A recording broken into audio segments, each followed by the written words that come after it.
referring to what exactly? I need my black bar on here. Okay,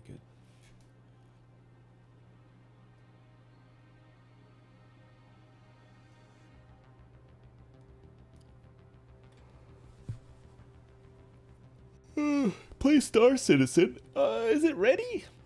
Is it actually ready or what?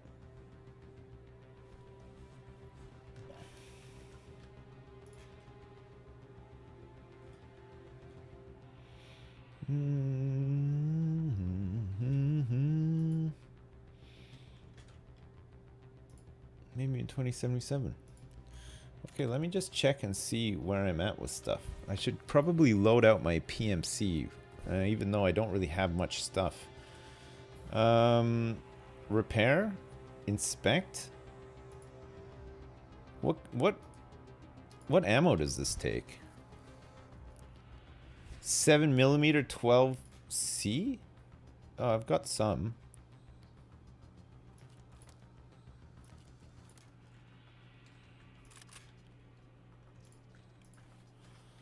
Okay.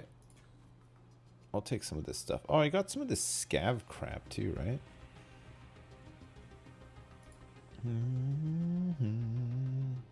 I guess I'm taking a shotgun first.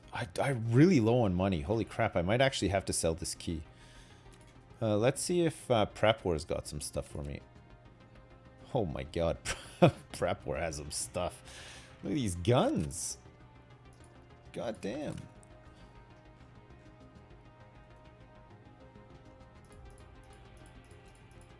I got one of my Tabernacle vests back as well.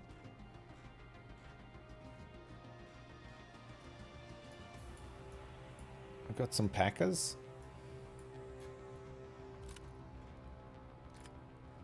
Just gotta play Tetris here a bit.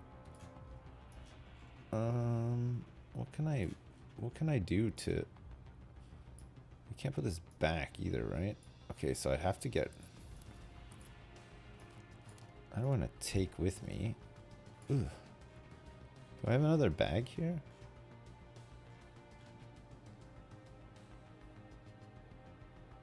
You're doing great, Dad! I'll put these oat flakes in here too. Okay, good. Is that everything? Okay, nice. You can come back to this screen later. What screen later?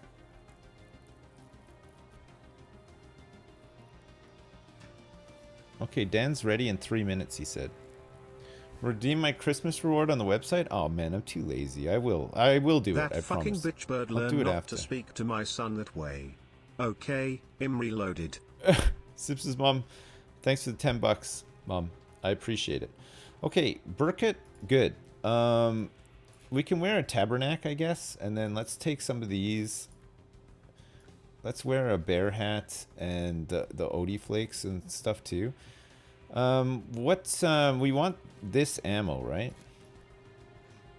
Very unlikely that we're getting more than 20 shots off, so let's just take this crappy ammo in here. Meds and morphine will keep. Oat flakes, I don't know what they're for. Equally, toilet paper. I think we need to upgrade our bathroom in the base. We'll take some cheese. What else can we take? We can take a fleece. Actually, we should probably wear a helmet. Huh? Let's wear a helmet instead. I got the rig and stuff. I got some spare guns now. Wait, where did I put this other one? I had two parrot. Oh, I don't want to take this with me. That's why. Okay, I'll take a bandage as well, just in case. We can fold these down to make a bit more space. What else do we want? Sniping with Sips. Sips for Streamy Awards 2021. Are the Streamy Awards still a thing? Is that still a thing that can happen? A Streamy? You're starting to see the sweat drip from my balls. Sorry. Oh, here's Dan. Hello? Sips. Hey, what's up, man? How you doing? Great. How are you? I'm great. I'm really good. Did you have a good New Year? I did. What was the highlight of your New Year? Gosh, I gotta say, playing Tarkov last night as the New Year hit was exciting. I don't really celebrate New Year's at all, and especially this year with it being, you know, everybody locked down and stuff. So Yeah. I have. Wait, so I gotta roll that back. So you never celebrate New Year's? Like No, ever? not really. I'd say like I used to when I was younger, but now like I never do. Like me, my wife, my kids, like we barely stay up. If I stay up, like if everybody else is going to bed and I stay up, I just play games or whatever. Like we don't really celebrate it, you know? When did because that's like I would say very like unique. Like I've never heard someone not celebrating. Not that it's like you have to have a blowout or anything like that. Yeah. Was there like an evolution of hey, this year we're just not doing it? I think it just like slowly came to be sort of thing. Like I said, like when I was like younger, like or like in my 20s and stuff, like we'd go out to like a bar or like whatever. And then slowly as we got older, we just stopped doing that and then stopped caring and then further stopped caring. And now we're at the point where it's just completely irrelevant. It's just like any other day. It's pretty, yeah, I guess maybe it is a bit weird. I guess most people celebrate it, but we just never really think about it. Can I gotta rewind the time here just for half a second because like, you know, we've interacted, you know, a decent amount, but like when you said you'd go to the bar in your 20s, like what does that look like for you? Are you like going out and like partying? Are you going out and like going like playing board games at a bar? Or what is that? No, like partying, like proper going to a bar and like getting home at 6 a.m. and still being drunk when I wake up after finally go, you know, like that, like partying. Like I went out, like I did a lot of that sort of like earlier on, right? Like kind of like throughout high school and then into my 20s. And then kind of burnt out in my mid 20s because it was just like too much, I guess. I don't know. So you you grew up in Canada and then moved to the UK, is that correct? Yeah, I moved to the UK in 2003. So I'm 40. So I was 23 when I left. I grew up in Ontario, like Ottawa. Okay. So you grew up there. Did you went to university and stuff in Canada, or did you not go to university? Yeah, I went to college in Ottawa. I went to Algonquin. Algonquin. What is the mascot for the Algonquins? I have no idea. Again, I didn't really pay much attention. I was too busy going out all the time and barely passing college. So, but it was good because it was in the same city I grew up in. So I could like stay at home, live with my parents, and go to school, sort of thing. Nice. Yeah. Real quick, so we're gonna do some casual sniping, right? Sure. Yeah. And I am in the right reserve lobby. Okay. What is your character name? My character name is Sips_. I mean, look, anytime like I play with someone new, like and don't take this the wrong way, I got a lot of questions. And no, that's fine. That's fine. Look, so, I can. What's your what are you in this? What's your? I'll add you to friends. Just Dan Giesling. Dan Giesling. Dan Giesling, are you Dan Giesling level 15? Dan Giesling? That is me. Man, okay. I'm only like level 4 or 5, but to be fair, I only started playing like 2 nights ago.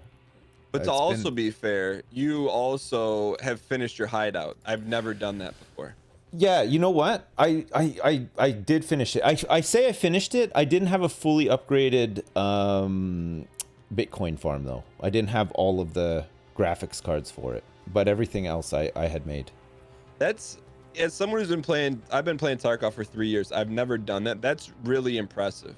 I played it a lot a couple of years ago, or maybe it was like a year ago. It was like maybe 2 resets ago, I think. I played it quite a bit. I remember you playing it around the same time. Like I think I knew of you because of the Twitch Sings stuff. Remember the was it me? Yeah. So that was first interaction like, you know, of understanding who you were. I saw, you know, I used to do this show where I would look at, you know, Team Unity clips, and then there was this clip of Ryan singing the Shaggy song, you know, and Ryan's funny, and then you come on, and like I thought it was maybe just like a random thing, and like literally if I like, sometimes you have like not the best day, if I need to laugh, that's one of the videos I'll pull up. because it's hilarious. Oh, I love that. Thanks very much. I'm glad that I'm glad that something I did is that thing for you. That's great. Oh, it's so good. And then like, because like, if that's your first interaction, like, so that was my first Sips interaction. Like, okay, I'm like, okay, this guy's probably gonna be maybe try hard and be really good at singing the song, and then you just take it like in your own avant-garde way and destroy it. It's Yeah, and Chad, if you've never seen the clip, you gotta see it. It's Oh so my good. god. Yeah, well, Twitch Sings is done now, eh? They closed it down. I think yesterday was the last day of it, and it's gone. Really? Like, yeah, they said they'd bring it back at some point, but I feel like maybe they knew about all this DMCA stuff coming up and whatever, and maybe they didn't have all the rights that they needed or something, but yeah, they've closed it down, so I don't think you can even use it anymore. But real quick, can you get I am in reserve 1440? okay. And I am looking for a group. Right, okay, hang on a second. Reserve. I have a shotgun, so our sniping dream may not happen for this one. Well, you know what? I'm a believer in a chip in a chair, which means that we can go to a sniping spot. You can have a shotgun. You can just grip it and rip it, and maybe that Shaggy clip. So where does Sips underscore come from? Sips underscore comes from people just taking the name Sips all the time for some reason. I think maybe it came more so after I started doing YouTube stuff. Like I just can't reserve that name anymore. So Sips underscore is like the second pick. You know what I mean? But what about Sips? Like, what does Sips mean? Sips is just an anagram of piss, and it comes from yeah, it comes from the album. I like because I grew up like in the 90s or whatever, and I used to listen to like lots of like Nirvana, grunge when it was coming about, sort of thing. And so I was listening to a lot of Nirvana, and I got In Utero, you know, like their final album. And inside the sleeve, they had a song on there called Tourette's. And in the album sleeve, where it shows the lyrics to all the songs, because it was just kind of like a screaming song and there wasn't any real lyrics. The lyrics were, are you okay with me swearing on your stream? Sorry, I know. Yeah, like, please. Okay. Please. So the lyrics were fuck, shit, and piss, but all jumbled up, right? So and piss was Sips. I always just thought it was kind of funny. And then I adopted that as like early on, like before kind of like the wider internet opened and gaming was happening on the internet and stuff. I used to use that as like an IRC handle and ICQ and MSN Messenger and all that shit. So like I've used it for a long time. But like all three of those words put together was your ICQ name? No, just Sips. It was just Sips. I just thought that was the funniest of the three, so it just stuck and I used it. Yeah. Wait, so you mean to tell me there's a Nirvana song where they combine those three words together, and is it just like an amalgamation of screaming, but you can understand those three words? No, you can't. But those were just the lyrics that they put into the sleeve. So like, it doesn't sound like anything, but like, I think they were just, you know, it's just like an edgy thing or whatever, you know. So it's like. It was like fuck, but it was like FCKU, and then shit was like jumbled up, and then piss was jumbled up to Sips. So that was it. Got it. Hey, that's the origin. I sent you a squad stream too, but so okay, but you say anagram. Isn't anagram something that is like you can look at it both ways and it spells the same thing? Or is that something else? No, that is what's the word for that again? It's like palindrome. That's a palindrome. Yeah. So race car is a palindrome, and an anagram is like is a word, but the letters rearranged can spell like a different word, sort of thing. Oh, okay, I got it. So that was your name pre-internet, and then just you wrote it through all the way. Wrote it through all the way. Yeah. Okay. It's just one of those things, you know. I mean, I never really used like my real name or anything like that. Not for any like particular reason. I mean, the internet was a different place, sort of like in the 90s, I guess, or whatever, when like things were just like sort of starting to get big or whatever. But yeah, no, it just was always a thing. Like I used to play a lot of Counter-Strike, you know, like back when Counter-Strike before Source, like 1.6, 1.5. Yeah, and you could join like private servers and play it and stuff. So you always needed like a nickname, if you like, for games like that and stuff. So I just always used it. Diablo, like Diablo 2, I used to use the same. I used to like all those games, sort of like, I don't like. I don't know. It was weird, right? The internet and gaming on the internet was just different back then, right? So you What didn't was your have. What was your first experience with online gaming? Was it Counter-Strike or was it something earlier? Online, like Direct Connect. I used to play Doom co-op with my friend, like modem to On modem. Dwango? On Dwango? No, not even. I had his number, and I would dial it like because you used to be able to type in a phone number to connect to, and so I would just type it in and connect to it, and then we'd also always get interrupted by like his mom picking up the phone or something like that. You'd hear it like coming through the computer, like "Hello, what's going on?" Dude, so I say Dwango, but this is so back in the day. So growing up as a kid, like I was very fortunate. Like my dad was really into computers in the 80s when it was, like not something you publicly talked about. Yeah, yeah. And so we had a LAN set up in our home. I don't know how he did it, but we had two computers. We LANed Doom, and then it might have been Quake, but I think we did Hexen or something. We LANed Doom, and then he would have a friend dial in from work on the modem, so we were able to play like one. Somebody out here. Got it. Oh, I just got chatted. Get him though. So we go 1v1v1 like in the early 90s, which was insane. Man, I should have had that guy. I got head eyes. Are you dead? Yeah, he got me. Oh shit. He was Did you he get had him? nothing on him, just the Glock. Yeah, 16 though. he head eyes me. So here, I mean, take your time and get my stuff, and like, unless I can't believe he won that happened. So that was your first experience was Doom. Yeah. Doom, and I used to play Warcraft 2 as well, the same way. It's like, oh my god. You Did he know have what? good stuff? No, he had nothing. He had a handgun, but he hit me really hard. Like, I think I'm gonna die. Right, I mean, that's Tarkov. I'm dead. My stomach.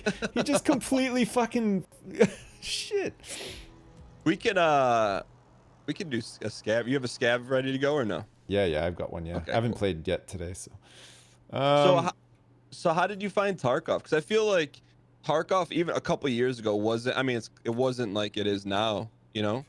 No, yeah, it's changed a lot. Well, some of the maps have changed since I last played, and some of the mechanics too. I used to really like ratting. Like the guy that we just killed. I'd go into a raid with like a tactical vest and like a handgun, and just run around and pick up as much stuff as I could, and then I'd escape through sewer on reserve. I just love doing it. Like I just like the economic stuff, right? Like I like acquiring things and putting them into my prison pouch and escaping. Like I don't know, it's just fun. And then I just sort of graduated from that to getting more geared up and fighting and stuff. The first time I got into it, I think my friend was playing it. My friend, I don't know if you ever heard of Pyrian Flax before. He's like into like Dota and stuff. Mm-hmm. You may not have, but I mean, we're in the same network and we've hung out for years, sort of thing.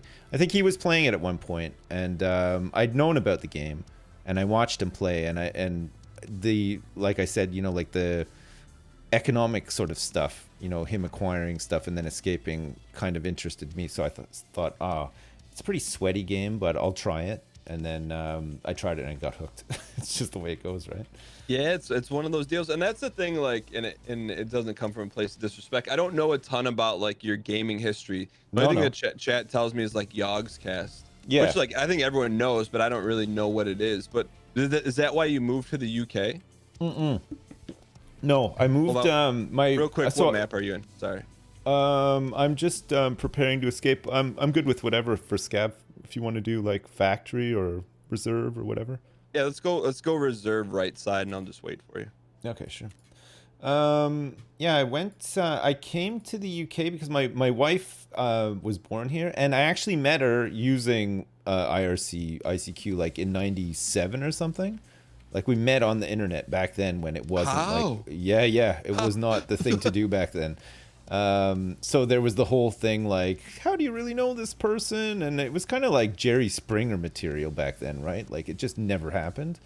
But we met up and we sort of like were interested in each other, and then did a lot of traveling back and forth. And then I lived over here for a year, like on a visa, just like as a holiday maker or whatever. And she did the same. She came to Canada, lived for a year, and then that led into me going to college, finishing college, and then we were engaged like halfway through college, long distance, and then decided to settle here. So I moved in 2003. We've been married since, like 17 years, a long time. Congratulations. Thank you very much. Thanks. You glossed over one of the areas, which is like, how did you meet? Did you like go into a chat room and drop an A/S/S/L or what? Like no, well, not even. It was me and my friend used to go into IRC channels and just troll. Like we just we were kids, right? We just go in and pretend. We just do bits like, like we change our nicknames to like Batman and Robin or something and go into a room and role play as Batman and Robin. So we go into this room. We were just like farting around, making fun of people. And then this person just started like joining in and like joking around with us. And it was pretty funny. And then we went back the next day and this person's still there. And it was pretty funny. So like we started talking. Like were they me and like my playing friend, the Joker, the Penguin to your just, Batman and just Robin? like random stuff. It was just like kind of funny, like on the same wavelength sort of thing. Like you could tell like she wasn't getting offended. She just thought it was funny and she was just like joining in or whatever.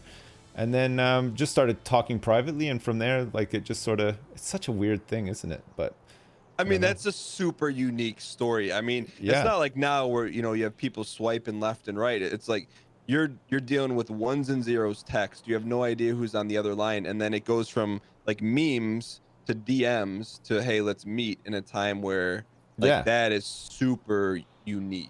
Yeah, it is. It is like, it was like 97. Like I was still in high school when we were like chatting and stuff. But then even off the back of that, so we would chat like online, but then it sort of progressed to like we'd exchange letters and stuff too. But then we would phone each other, which was kind of weird at first, but we knew each other well enough just through chatting that when we started phoning each other, it wasn't like too awkward or whatever.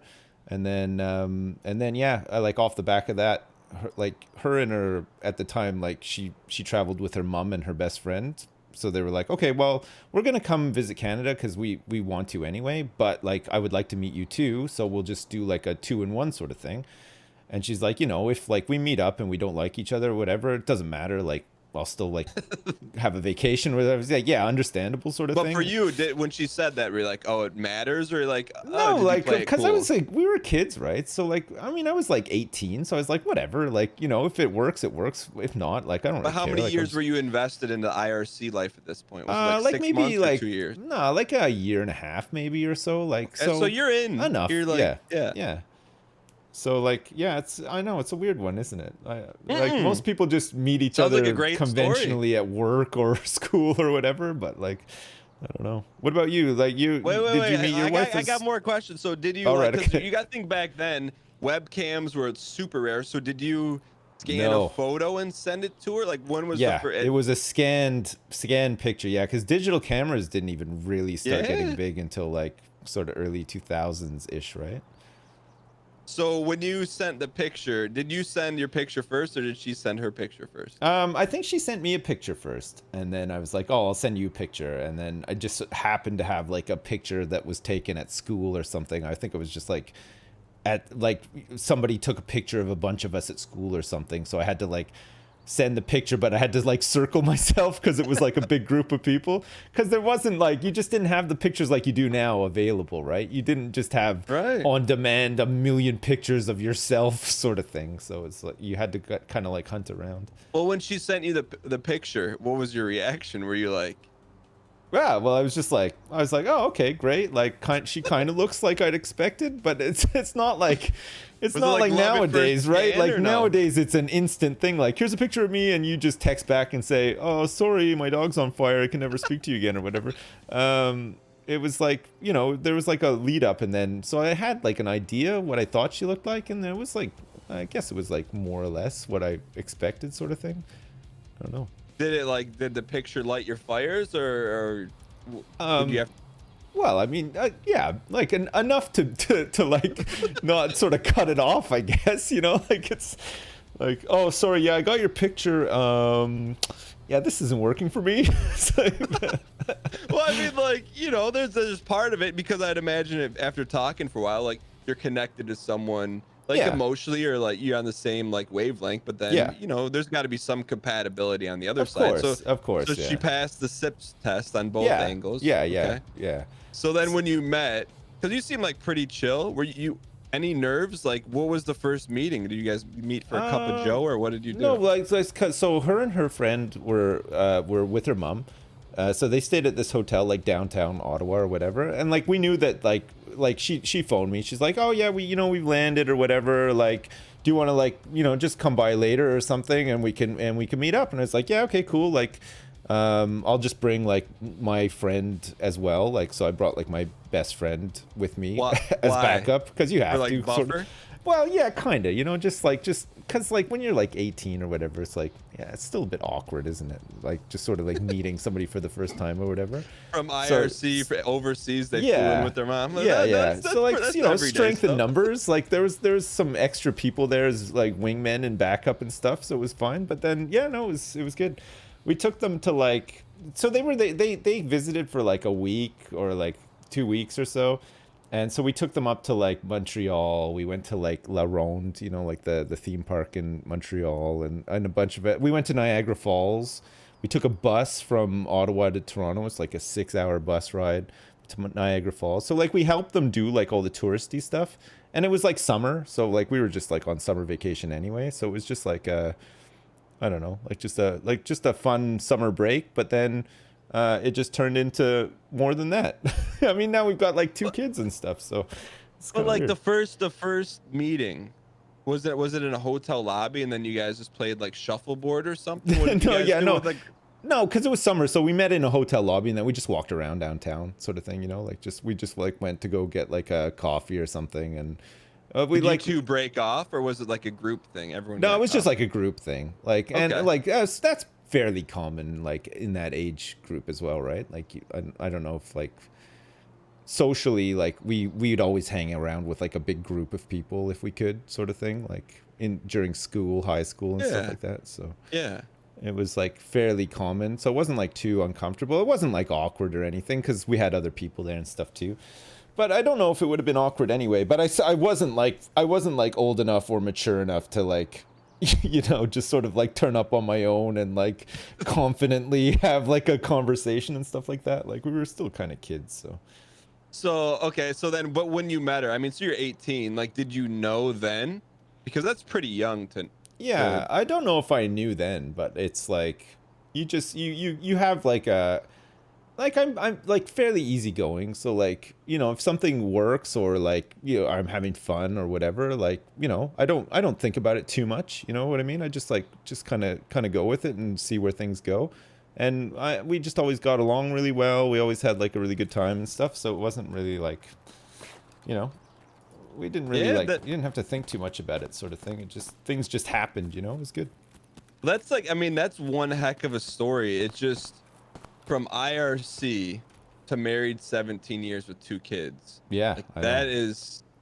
that's a journey, man. Yeah. You I ever know. think about like, what if you logged into the chat room like 30 minutes later, or you did like a bit that she didn't think was funny? Do you ever think about that? Well, I mean, sometimes, but like, yeah, I don't know what my life would be like now without her. Like, well, it would be vastly different, obviously, but like you probably like I take it you're married and have been married for a while, or are you? Yeah, I've been married for 9 years, and Okay. I have 2 kids as well. So you probably have like the same sort of it's like like all the stuff that I've done or that I do, I feel like looking back, I probably wouldn't have been able to do it without my wife, because she's like really supportive, like there's like like your partner helps you with a ton of stuff, right? So like I feel like, yeah, I wouldn't have kids, but maybe I wouldn't even do what I'm doing now either. You know what I mean? Like, what if I was with somebody who was just like not at all supportive of like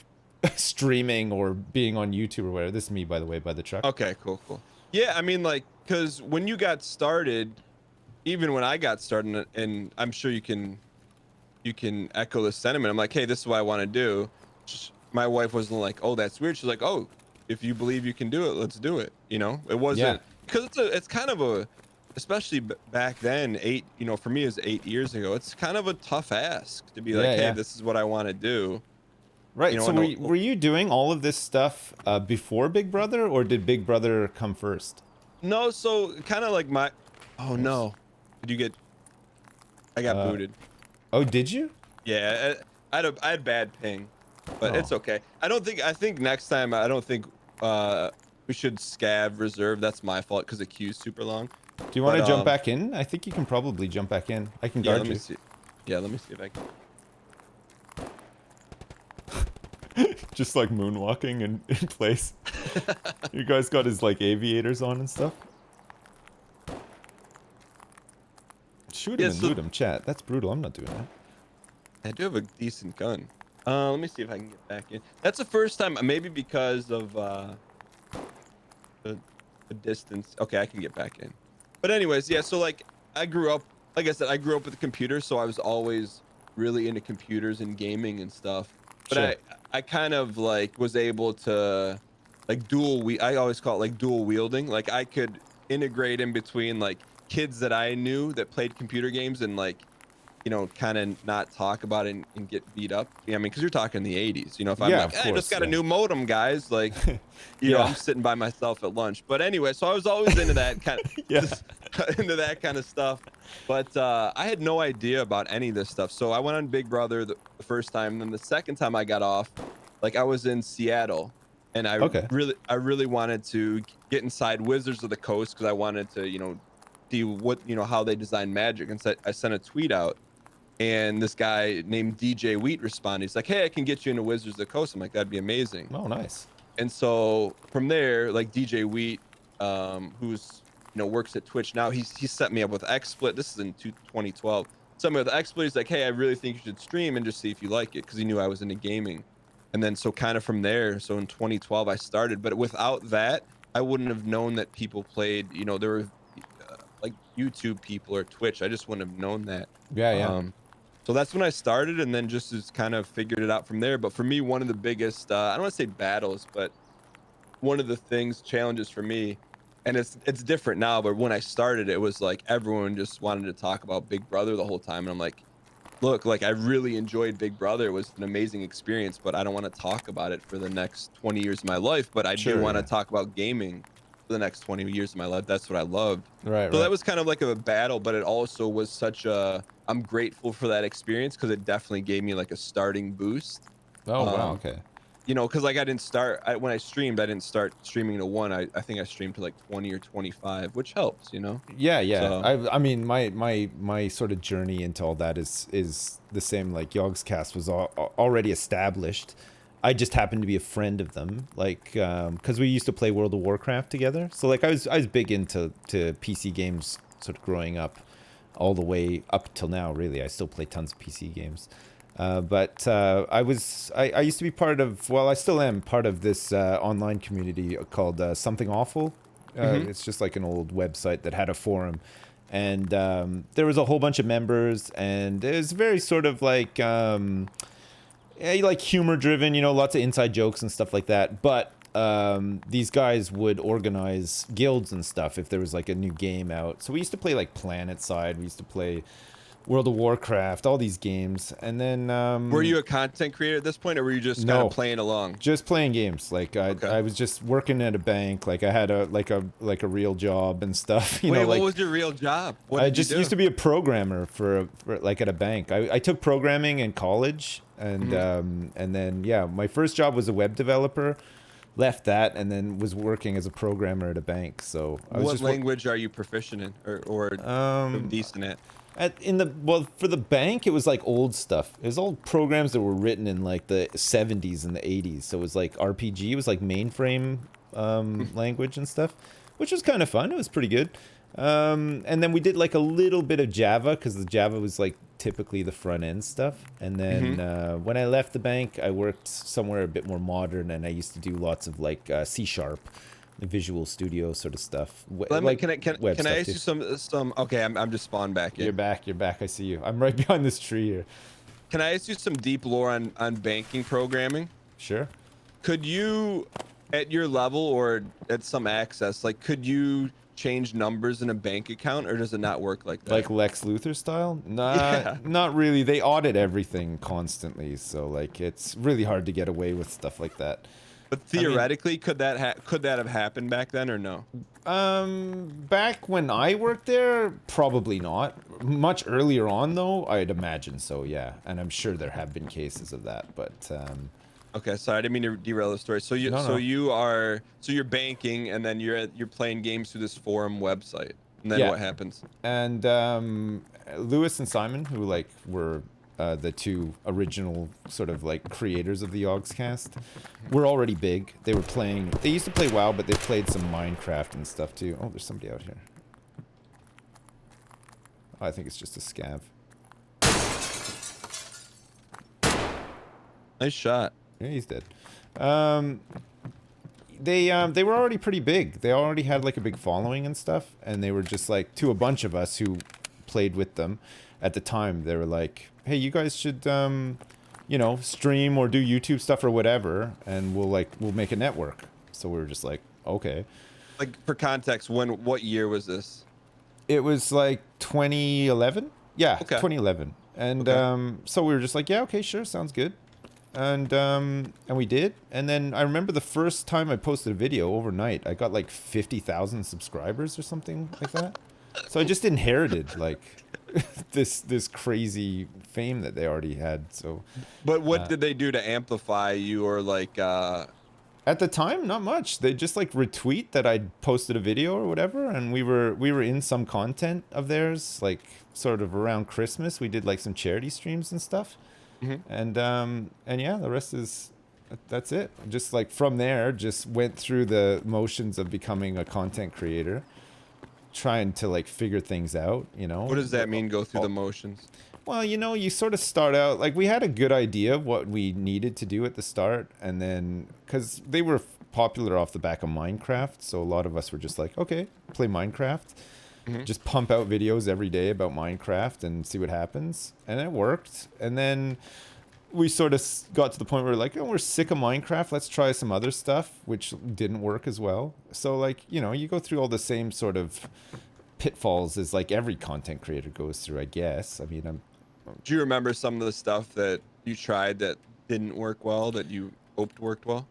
yeah, like everything that wasn't Minecraft, basically. It was, no, I mean, some stuff was okay. Like, it just depended really. But I mean, this is back, I guess you probably, if you were starting on YouTube in 2012, it was sort of like the, you know, Happy Wheels was very popular. Minecraft was very popular. And, you know, you just had to, you sort of had to play up to those trends, right? And YouTube still kind of works like that anyway, I guess. But yeah, Like, were you doing comedy videos, or just logging on a server with your friends and building? Like, what was your content like? No, it was mostly solo stuff. Like I did like collab stuff for Minecraft early on, and then sort of just because I had kids, or I had a kid at the time, and it was just like easier for me to just sort of do stuff on my own. I just sort of transitioned into a lot of solo stuff.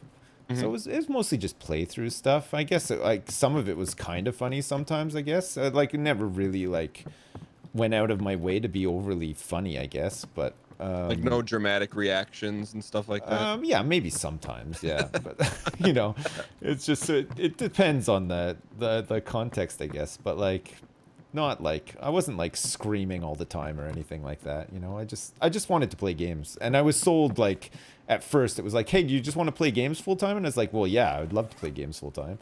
It's like, okay, we'll just make videos, okay. And that's it. I just did it. So yeah, that was I don't know. I did like I played a lot of Skyrim at one point, and did like a lot of editing like around it and stuff, which was pretty good. Oh, I'm top floor, by the way. Okay. I'm gonna drop down into the graphics card room and see if there's anything there. So were you doing, so your production was a video a day roughly, or not? Yeah, Was at that- first that was this sort of like you know, everybody thought for the algorithm to work and stuff, it was like you have to do a video per day to keep up with like everything and stuff. I You don't know still if feel that's- that way today, or no? I don't really publish much to YouTube now. I mostly stream, and some stuff makes it from stream to YouTube as like it's like short clips sort of thing, you know. But I don't. So you don't do it. You do roughly no original YouTube content now. No, yeah, like I don't. I don't like record for YouTube or anything anymore. Like if there is anything on YouTube, it's just like something funny that happens on stream or whatever, you know, like just like. When did you make the decision to do that? Because I feel like, especially maybe for someone like you who had or has a huge YouTube following, like that's a pretty big decision. I just threw a smoke grenade for no reason, just so you know. I'm down in the kitchen, like the bottom floor. The building that we were just in, graphics card building. I think I don't know reserve super well. Oh, okay. There's an underground bit here now too. They've changed the map around a little bit. I think I was recording in the morning at one point and streaming in the afternoon. And I remember some days just being really frantic, you know, like it was like, okay, I got to get my recording done because I want to stream this in the afternoon and stuff. And then at one point I was just getting like a bit burnt out with doing both.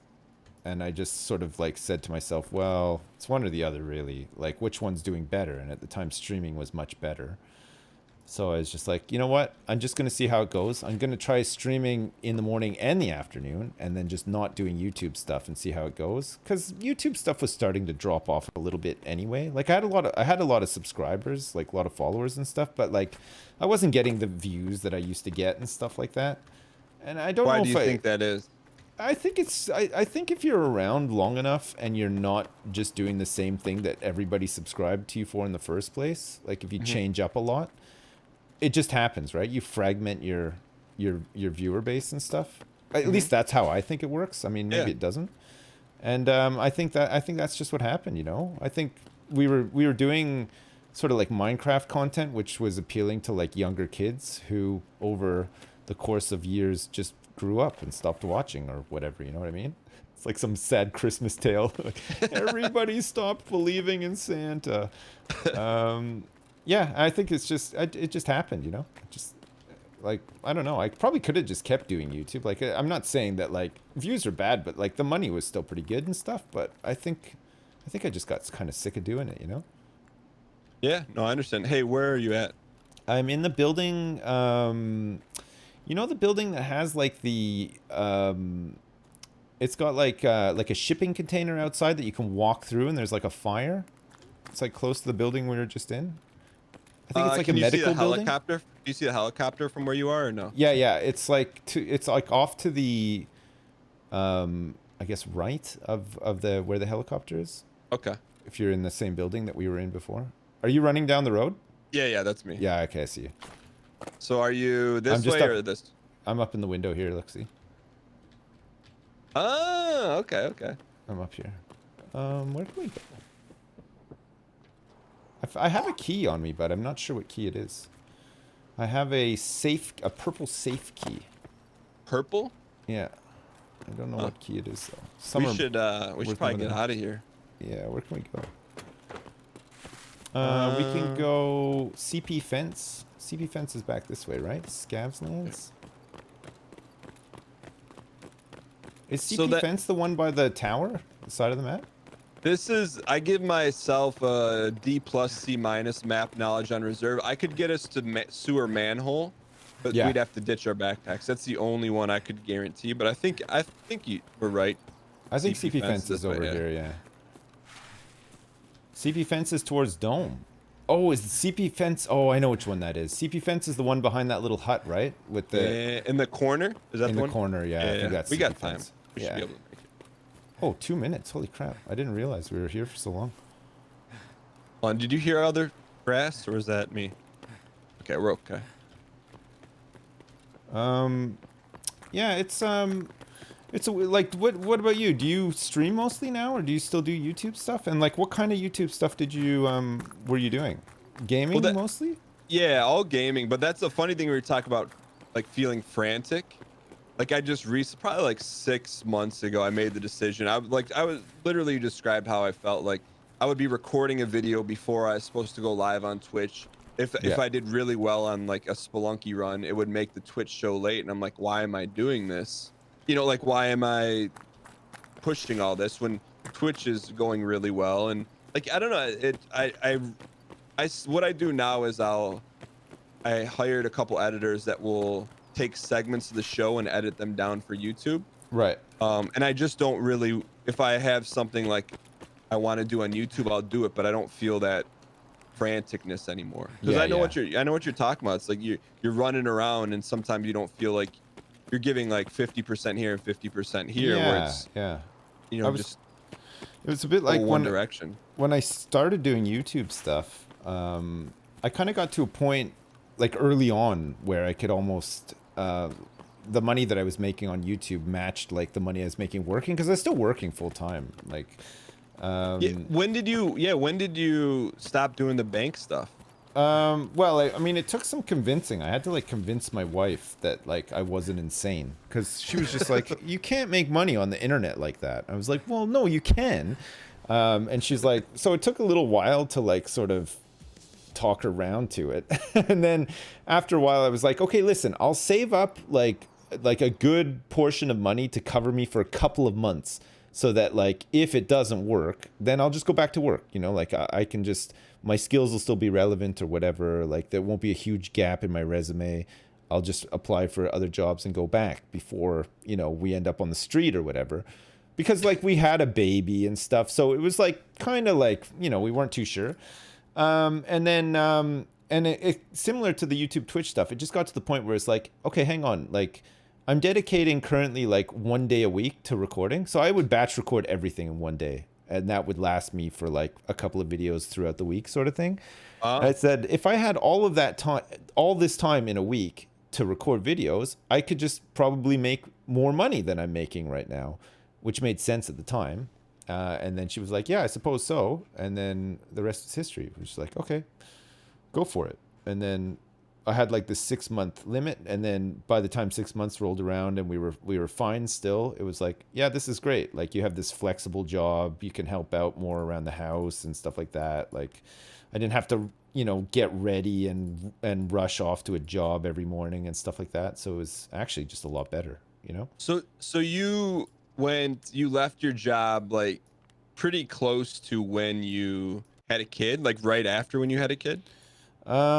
Actually started my YouTube channel the night that my son was born. So like my like say 9 year anniversary of doing YouTube stuff is also my son's 9th birthday, because like, it's just Wait, how just did that, how did it just worked out how that did way. that, how did it like, We were at the hospital, and they kicked me out because they're like, "Okay, you got to go. Like visiting time's over or whatever."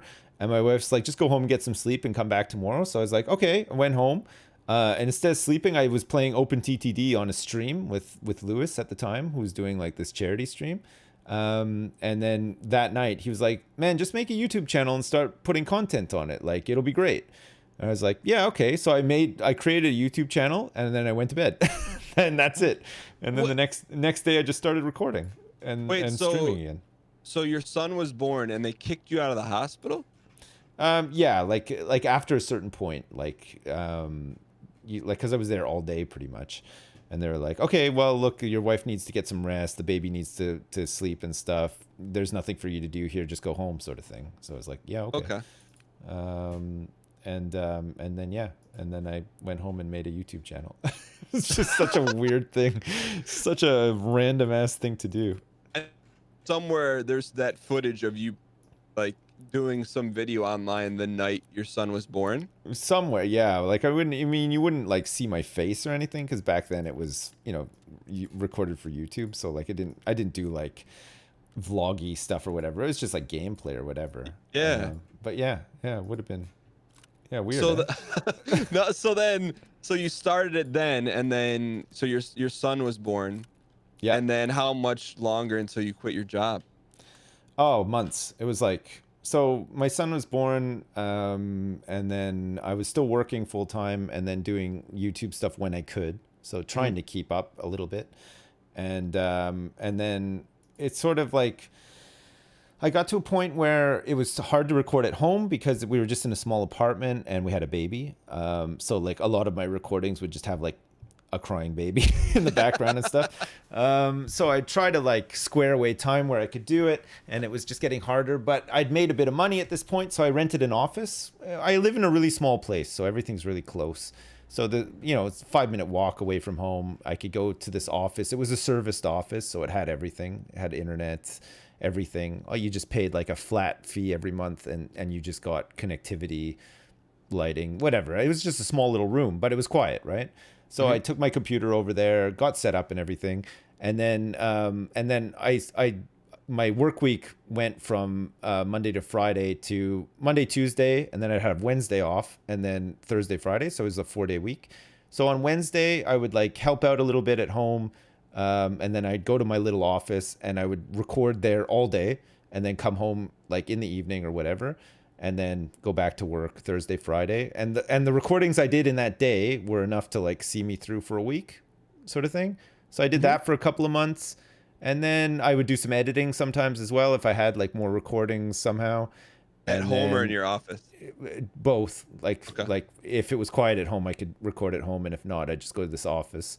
And then after a while, it was just like, okay, I just need to do this full time now. Like I can support us doing this full time or whatever. I don't need another job getting in the way, sort of thing. And it was like, it was like a 9-to-5 office job, so it was like kind of stressful. There was always these dumb deadlines and stuff for stuff that didn't really matter, and I just wanted to do that instead. And then so that we just slowly transitioned into doing that full time as well. Let's go. You want to go? I feel pretty comfortable in customs. You feel good in customs? Okay, let's go customs. In fact, I need to do quests in customs. So. Let's do it. So I mean, but I don't want to keep hammering you here, but I mean that had to feel pretty amazing to go from, hey, like I'm working this job that I don't really like, to it's over. Like I'm not doing it anymore. It was great. And it was weird because when I quit my job, I was working at this like law firm. Like I live in a tax haven, so there's lots of like people driving Ferraris around who have lots of money and stuff. I'm not one of them. What do you mean you live in a tax haven? What does that mean to the average?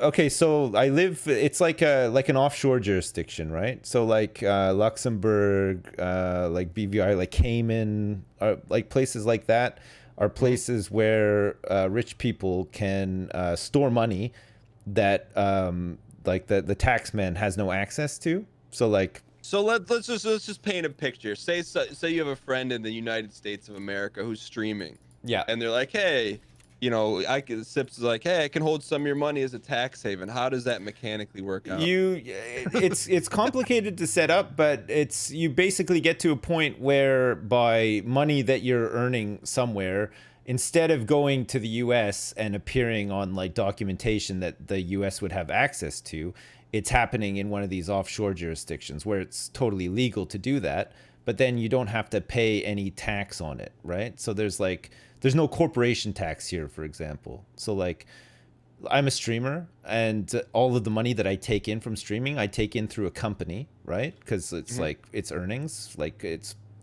company earnings for all intents and purposes.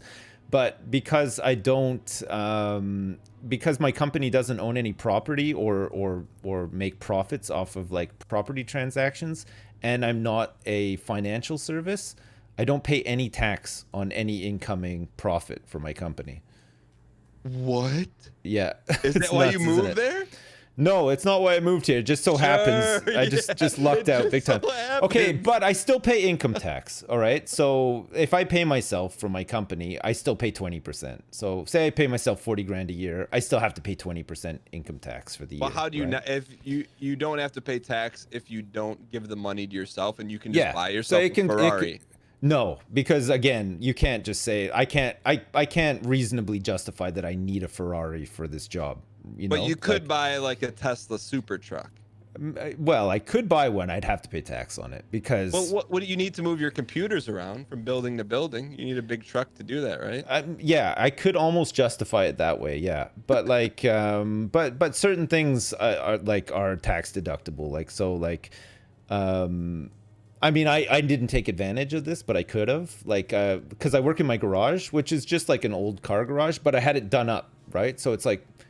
It's pretty much like being inside my house now, right? It's got like heating, air conditioning, it's insulated. it's Are there decorated pictures and of this everything. anywhere, or no? Did you keep it private? I'm sure there's footage of it. I think I did a tour one time, but it's like Is this before or after you installed the 99 karat gold walls? This is probably before. This is Okay. that's a more recent thing. I've had a pretty good year, so I got the gold walls. But no, so like, but that could have been tax deductible. I could have paid for the entire renovation and not paid tax on it, but I just didn't bother because it's like, you know what I mean. You used it on the Ferrari instead. Yeah, I wanted to squirrel it away for not just one. I've got like 10 Ferraris. You know, I got a garage, so. So you live in a tax haven. So what yeah. is that? So you just see like absurd cars all around you all the time? It's lots of rich people. It's a small place that has like immigration, like strict housing laws for immigration, right? So like, it's a place that's open for people from like mainland England, like the UK. They can come over here and work or do whatever, but you have to have lived here for 10 years to be qualified for certain housing, which is like most of the housing is qualified like that. And then non-qualified housing is like a total ripoff and is like substandard as well. Like it's crazy. Like there's the regulations for landlords are getting better, but historically they've been terrible.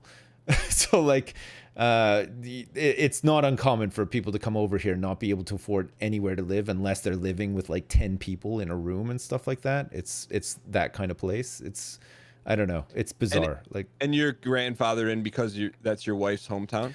My wife was born here, so she's naturally qualified as a resident, and because we're married, I inherit that. So but that wasn't the goal of getting married. It was just we wanted to settle here anyway, but was that ever discussed via IRC that she lives in a tax haven? No. Like this is all stuff that I found out after. Like she told me like it's a weird place for sure. Like I'd never even heard of it before I moved over. Like I wasn't super familiar with England generally, you know, other than sort of like pop culture references to it in, you know, like North American media or What's whatever. the name of the place you live in? Jersey. So like it's sure. Yeah, so New Jersey was founded by a guy from here. This is like old Jersey. So you're the original Jersey, and then the U.S. Jersey is fake Jersey. Well, like founded by a guy who was from here, and they named it New Jersey because the guy that was from here housed a king at the time who was unpopular during like the English Civil War. He fled to Jersey to live here because they would have killed him. And because the people here and this one guy in particular sort of, helped him out or whatever during the colonial period when, you know, England and France and everyone were colonizing North America, New Jersey was founded like in honor of this guy that helped him out or whatever. Do you remember who was the name of the king? Do you know? I think it was like King Charles the third, numbers or something. Yeah, fuck, I don't know. Okay. King, like I've lived over here a long time. My royal knowledge is not great. Charles the First, Charles the 23rd, Charles the Second, maybe. Which Charles was it, chat, during the English Civil War? This would have been a long ass time ago, like the 1500s or something. Hey, I'm in the customs lobby. Oh, okay. Hang on. Sorry. No worries. I need to grab a gun.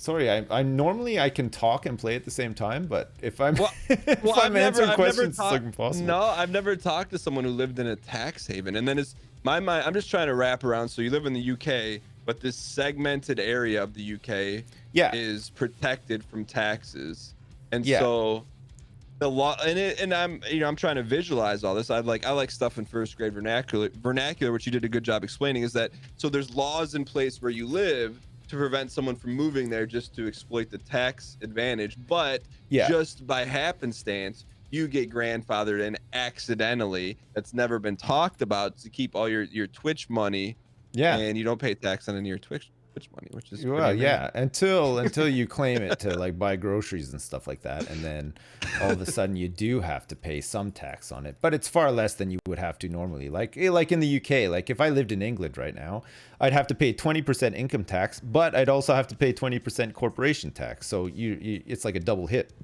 right? So I avoid one hit now. Yeah. But you could, if you had an aggressive account, and you could take no hits.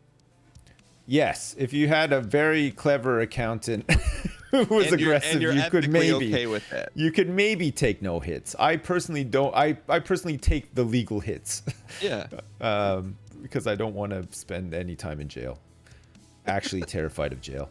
So yeah, so it's it kind of works. I gotta get some. I need to get. Oh, where Tell these him packers? it's an island. Oh, it's an island as well. Sorry, chat are reminding. I should tell you it's an island. You live on an island? Yeah, so you've got England, you've got like England, Dips is Wales, balling. I didn't know Scotland, that. Ireland, which are all like big islands. But then in between that, you've got like what's called the English Channel. So you know, like the Normandy invasions in World War II, that was like across the English Channel, like in the English Channel. You have your own flag. I'm Yeah. Googling this right now. Yeah. It's got its own flag. It's a crown protectorate. So the Queen, the royal family owns it. It's for all intents and purposes part of the UK, but When you because wake it's a up in the tax morning, haven. do you bend the knee? No, I don't. Oh. Personally, Well, my knees are horrible. If I bend, I'll never get back up Don't you again. have a castle? Elizabeth Castle? 2 castles. Elizabeth Castle is really cool because it's the tidal range here is like one of the most severe in the world. So when the tide goes out, it goes out for miles. So if the tide goes out completely, you can walk to Elizabeth Castle, but when the tide is completely in, you cannot walk to Elizabeth Castle. So It's surrounded by water. On the map, Yeah. it's just like there's a castle floating. That's like Yeah. something out of Dark Souls. yeah, it's really cool. It's huge too, man. It takes all day to visit. It's absolutely enormous. That's so cool. But there's something on it called Les Butts. What is Les Butts? Les Butts. I have no idea. I'd love to find out though. Dude, I am like, we were talking I about love yesterday. butts. I didn't know that a place like this existed. So you have your own castle. You're owned by the Queen. You have Jersey Zoo. Yeah, it's like a conservation. They renamed it to a zoo, but it's like a conservation. I think it was it a fish called Wanda or something like that? Some movie that John Cleese was in was filmed here at the Jersey Zoo. I think it was like a fish called Wanda or something like that.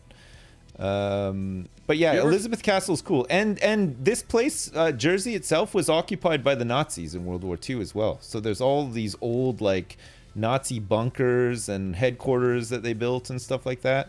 And they held on to Jersey like well beyond sort of like victory in Europe as well. So there's like a whole history of occupation and everything too. It's really interesting if you're interested in that sort of thing. Yeah, I mean, this is just. Do you ever feel like trapped on this island? At first, coming from Canada, it was like a little bit claustrophobic, but I got used to it after a while. So I'm just trying to. It looks like it's like I would guess what 6 square miles, maybe 20 square miles total. 45 total. Yeah, it's 9 by 5. It's not big at all. No, it's not. It's really, really small. Like you could probably walk it like at a push. It would take a little while, but beautiful, man. There's so many beaches and stuff. It's like they're surprised for a small place. There's a ton of stuff to do, especially in the summer. Like, oh, it's great. You just spend all day at the beach. There's like some nice sand dunes. There's like places to walk, lots of places to eat and stuff. That's great. It's really good. So, and I don't want to take in this direction, but I would imagine, is COVID, or were you guys pretty locked down? Like, yeah, we're locked down now. There's at the start of COVID, not too bad. We had the same lockdown as the UK, but the cases for us was very low. But recently, like during like what they're calling like the second wave or whatever, we had like 1,000 active cases for a small place. It's like that's a lot, quite a bit. Yeah. Yeah. So they passed law where everybody had to wear masks. Actually, by law, like you could get fined for not wearing them. Yeah. Which has helped, but now we're in like from Boxing Day, we're basically in lockdown again until the 11th because they're trying to bring the infection cases down. Specifically for your island. Yeah, there's been no new deaths. Like there haven't been any COVID related deaths in quite some time, but the infection rate is just up again, right? So 9 o'clock on customs, yeah. Yeah, dude, you have another Mount Orgill Castle. Yeah, so that's not like like an in the sea castle. It's an older castle as well. It wasn't used like it was used like a long time ago, but not like like I think Elizabeth Castle was sort of decommissioned in like the 1500s, 1600s, and they built like an actual fort was called Fort Regent, which now has like in the 60s they built like a dome on top of it, and they turned it into like a sports leisure center sort of thing. Yeah. So I mean, this water castle to me is mind blowing. So if you say someone were to visit this island for a week, would they, if the water was up, would they not get to see it, or is it a daily occurrance where it will? No, if the water is up, you can take like an amphibious. It's like a puddle duck, you know, like the ones they used in the war. It was like a boat with wheels. So like as it got close to the beach, it could drive up the beach. There's 2 of those in service. So you just go buy some tickets. You sit on this thing. It takes like 5 minutes to get over there, and then so if the tide's up, you get to go on this little boat, and it just drives up a ramp and drops you off, and away you go. Dude. It's like, yeah, there's 2. Yeah, just 2. I mean, it's a small place, right? You're island living because of one chance moment in IRC chat room. Yeah, I know. When you put it that way, it's kind of nuts. It's kind of nuts. So crazy. Yeah, I know. It is a bit crazy. Yeah. What about you? How did you meet your wife? Did you just meet her at school or something, or like at work? Dude, okay. Like the normal way? if there's no water castle in Elden Ring, I'm gonna be disappointed. Like, to me, I just didn't know that existed. Anyways, so I used to be a high school teacher. Oh, okay. And I'll give you the real short of it. And I coached American football. Oh, so one nice. day, one of my players, you know, and these are high school kids, 14, 15, 16, came up to me and said, "Hey, my cousin just broke up with her boyfriend. I think you should meet her." And I'm like, "Look, dude, I'm not taking dating advice from a 16-year-old, but thank you." You know, and I'm like 22 at the time, so I'm barely older than this guy. Right. And so we have a game, and then I see this girl walk in, and I'm looking at her, and the player next to me goes, "Hey, that's my cousin." And I'm like, "You gotta hook me up." Like, yeah, that was it. So then I met her. Wait, was she older than 16 at the time though? It was his older cousin. Oh, right. Okay. This dude's like my age. I just wanted to check. Make sure. It's his older cousin. So, you know, she's like my age. And then I saw her walk in, and it was like, man, it was like I heard the IRC noise when you got a friend request in. Nice, yeah. And then so I spent like the next month trying to like plan strategically how I could meet her without being creepy. You know, like the creepy high school teacher that's like, "Hey, hook me up with your cousin." Nice. So, but it was good, you know. And then we went out, and then kind of like the rest is history. Yeah. And so you guys have been married for 9 years, and you have 2 kids. Yeah. And your kids are young, right? Like what, 2 and 4 or 5? Yeah, I have 2 boys, 2 and 4. How old are yours? Are yours 8 and? I've got a daughter who's 5 and a son who's 9. So okay. Yeah. So my son is like into, you know, Minecraft and Lego and all the kind of cool stuff, you know. And my daughter's just like into dolls and like just like, you know, weird stuff. Nice save there. Yeah. My son's into the amazing stuff, and my daughter's into the dolls. Yeah, just she got this fucking like it's like a doll's head, okay, with shoulders that can like rest on a table, and it comes with makeup, and all you do is put makeup on the doll's head and face. It's fucking weird, man. And so she's put makeup on it, and it looks like a wrestler. Like it's like clown paint. It's I don't know. I guess I was never a little girl, right? So I don't know what kind of things little girls like, but apparently it's that. It's just really weird. So as a father too, like, I mean, you divide your time up, you know, like playing with them. And clearly, you know, you could play with Minecraft, Lego, or dolls. Like, how do you audit your playtime? Like, do you just do that? Like you just roll with it sometimes, right? Like it's sort of like there's enough to do around, and then like sometimes like my son has like a couple of days of the week where we let him stay up later because he's a bit older, right? So on nights where he stays up later, you know, like he'll just go on Minecraft, or he'll be like, "Oh, do you want to play like?" We used to play like I gave him my old computer. I set him up in the garage, so like he's got like a computer that he could play like Minecraft or like Planet Coaster on. So sometimes we just come out here and he just, you know, we play Minecraft together, or he just plays Planet Coaster or whatever. So it's like easier with my son because he's older. When did you start him on computers? You remember? He must have been like, he was pretty young because we've always had stuff around because I've always been into games. And like just through work, you get given consoles and whatnot and stuff. So stuff's always been around, and he's always sort of like been interested in it. But I'd say he really started probably around 7. Really started actually playing games, but we really limit it. You know, like Wait, how he's old's not your on there son? that much. 9, so like 2 years. And or how so. old's your daughter? 5. Okay, okay. I had him inversed in my head. Yeah. I thought your son was 5 and your daughter was. No, yeah. Okay. So So so he's like 5 years old. You said he got into it. about 7, I'd say. Oh, 7. Like Okay. like he probably played some stuff when he was 5, but like he didn't really know what was going on, sort of thing. 7, it clicked, and he sort of understood how games worked and wanted to play more games. And then he started getting into. He played a lot of Mario Maker, which he really liked. Like, Mario Maker. I was just gonna say, I like that your natural was Mario, because I just say Mario for memes, but I've never heard someone say it Dear not. Sipper, no, yeah. No, I you know hope what? I got everyone a has a friend. happy new year. His name's Wolves at my door. He Thanks for lives in making New Jersey. 2020 He more says Mario. enjoyable. I wonder if it's a Jersey thing. Oh, maybe, yeah, it could be, yeah. I mean, I was talking to I did fishing with Ryan last week or the week before. And we Yeah. talked about this pasta versus pasta, lava versus lava, Mario versus Mario. So I don't know. I mean, he grew up in Ontario as well. I feel like maybe it's just like a Eastern Canadian thing, maybe the non-awing of things. I don't know. Maybe. I will say I don't really watch any content, but I went out of my way and I watched like 10 minutes of you guys fishing, and it was I just clicked on the conversation where you talked about like streaming on Twitch, and either you're really good at games and I'm paraphrasing this poorly, either really good at games and boring, or entertaining and not good at games. Yeah, Am I saying that correctly? Yeah, I kind of. There obviously there's exceptions. Like, Yeah. I mean, you could probably think of a couple off the top of your head, but I'd say generally, as like a rough rule, that kind of rings true. I don't know. Maybe I don't actually believe it, or I don't know. It but sounds no, harsh in some ways, I say guess. boring, but like either really entertaining or Oh my God. you being good at a game is entertaining, and the unicorn is the person that can do both.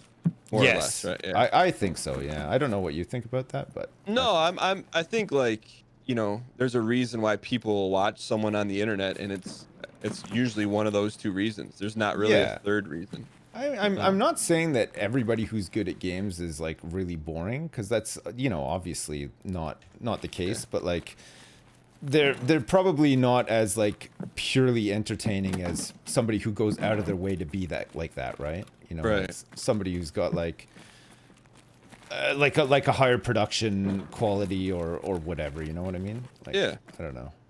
I maybe that's a bit too general, but it kind of it feels like that sometimes. Maybe. No, is the best way well, like put to it. me, like I've always said, you know, there's a few people out there you can think of. You're like, man, this person's really good, and they put on a great show. And I think like, you know, without getting into examples, but you know, you can just identify it because it's like, wow, they're playing really impressively, and Yeah. I'm wildly entertained. And it's just, to me, it's super rare. Because do you watch a lot of content?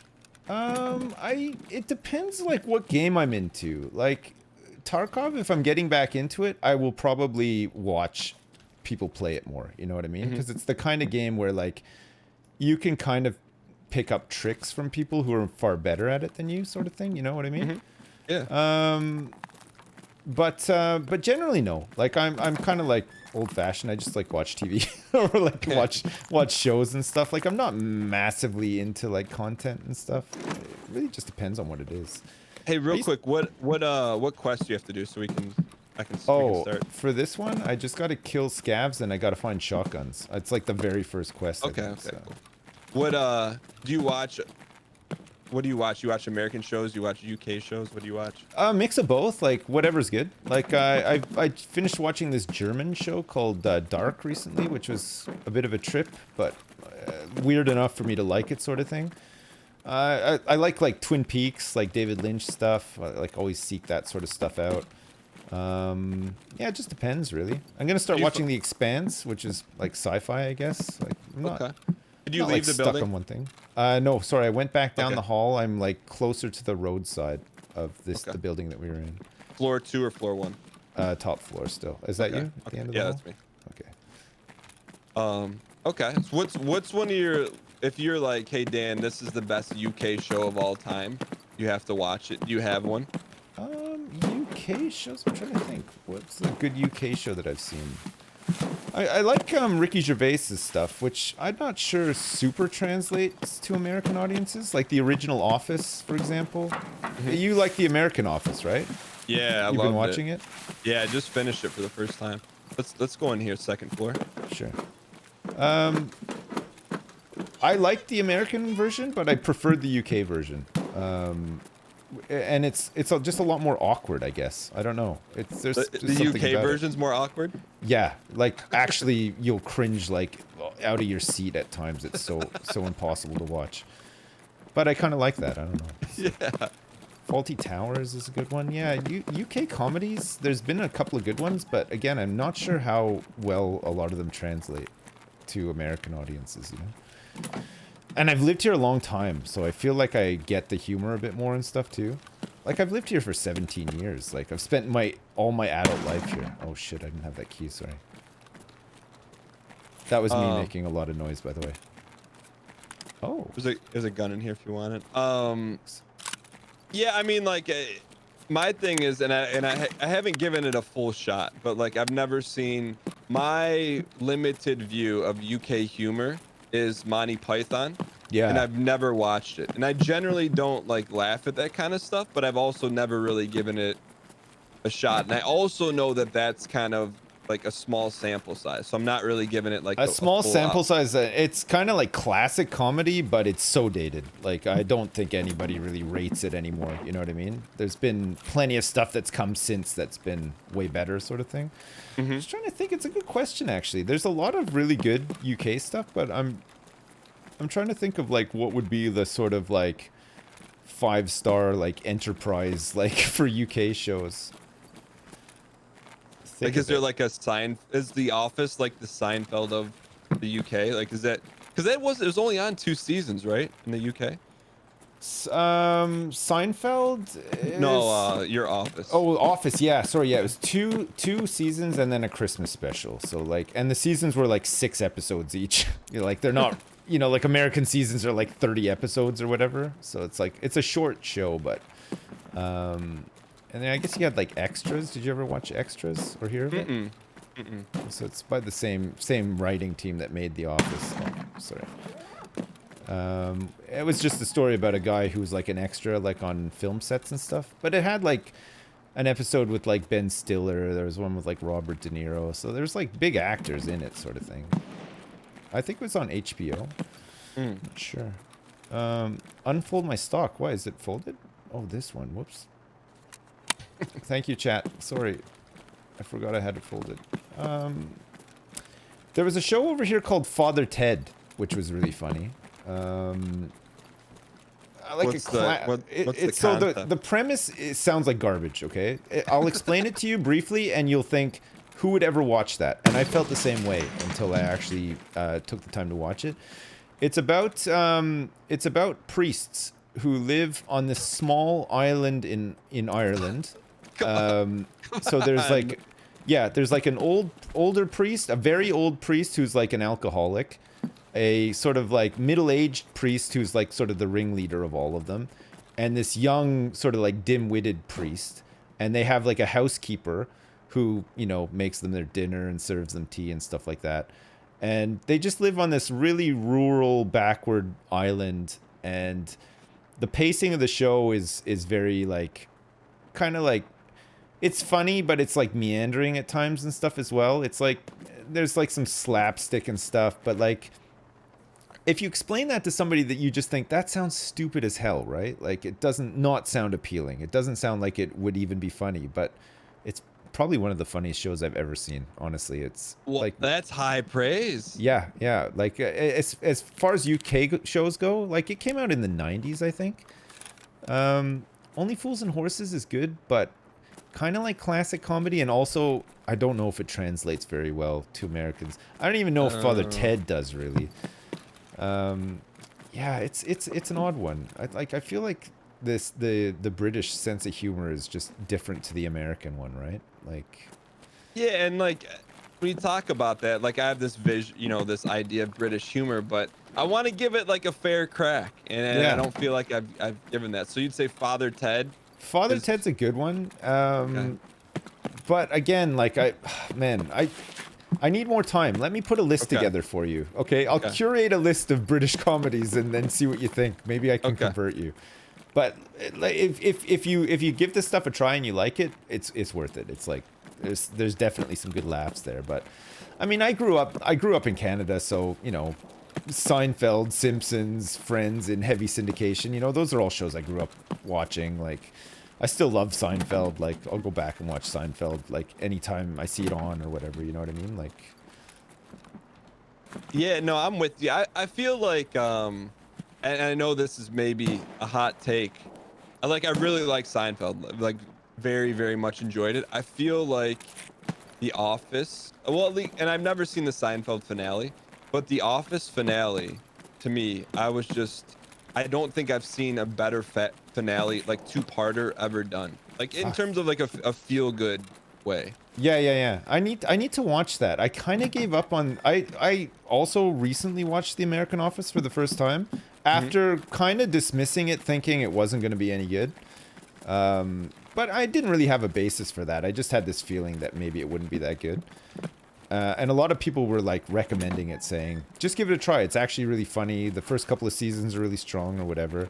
So I was like, yeah, okay, fine. And then I just binged through it. But I gave up after Michael Scott left. Because I just, like when Steve Carell's guy left at the end of the whatever season it was, I just couldn't get into the next season when Andy took over as the boss. And they had that Johnny California guy or whatever. Yeah, some of the wind in the sails definitely, you know, it's not cruising as much, but yeah, it wraps up rather nicely. You know, I heard that the ending is pretty good. Yeah, which is, I think, rare. I think a lot of shows, you know, I'm not saying they outwear their welcome, but sometimes like they either try to do too much or it just it's really, I think it's one of the hardest things to do is wrap a successful show in a way that is satisfying, and I feel like they did a pretty good job of it.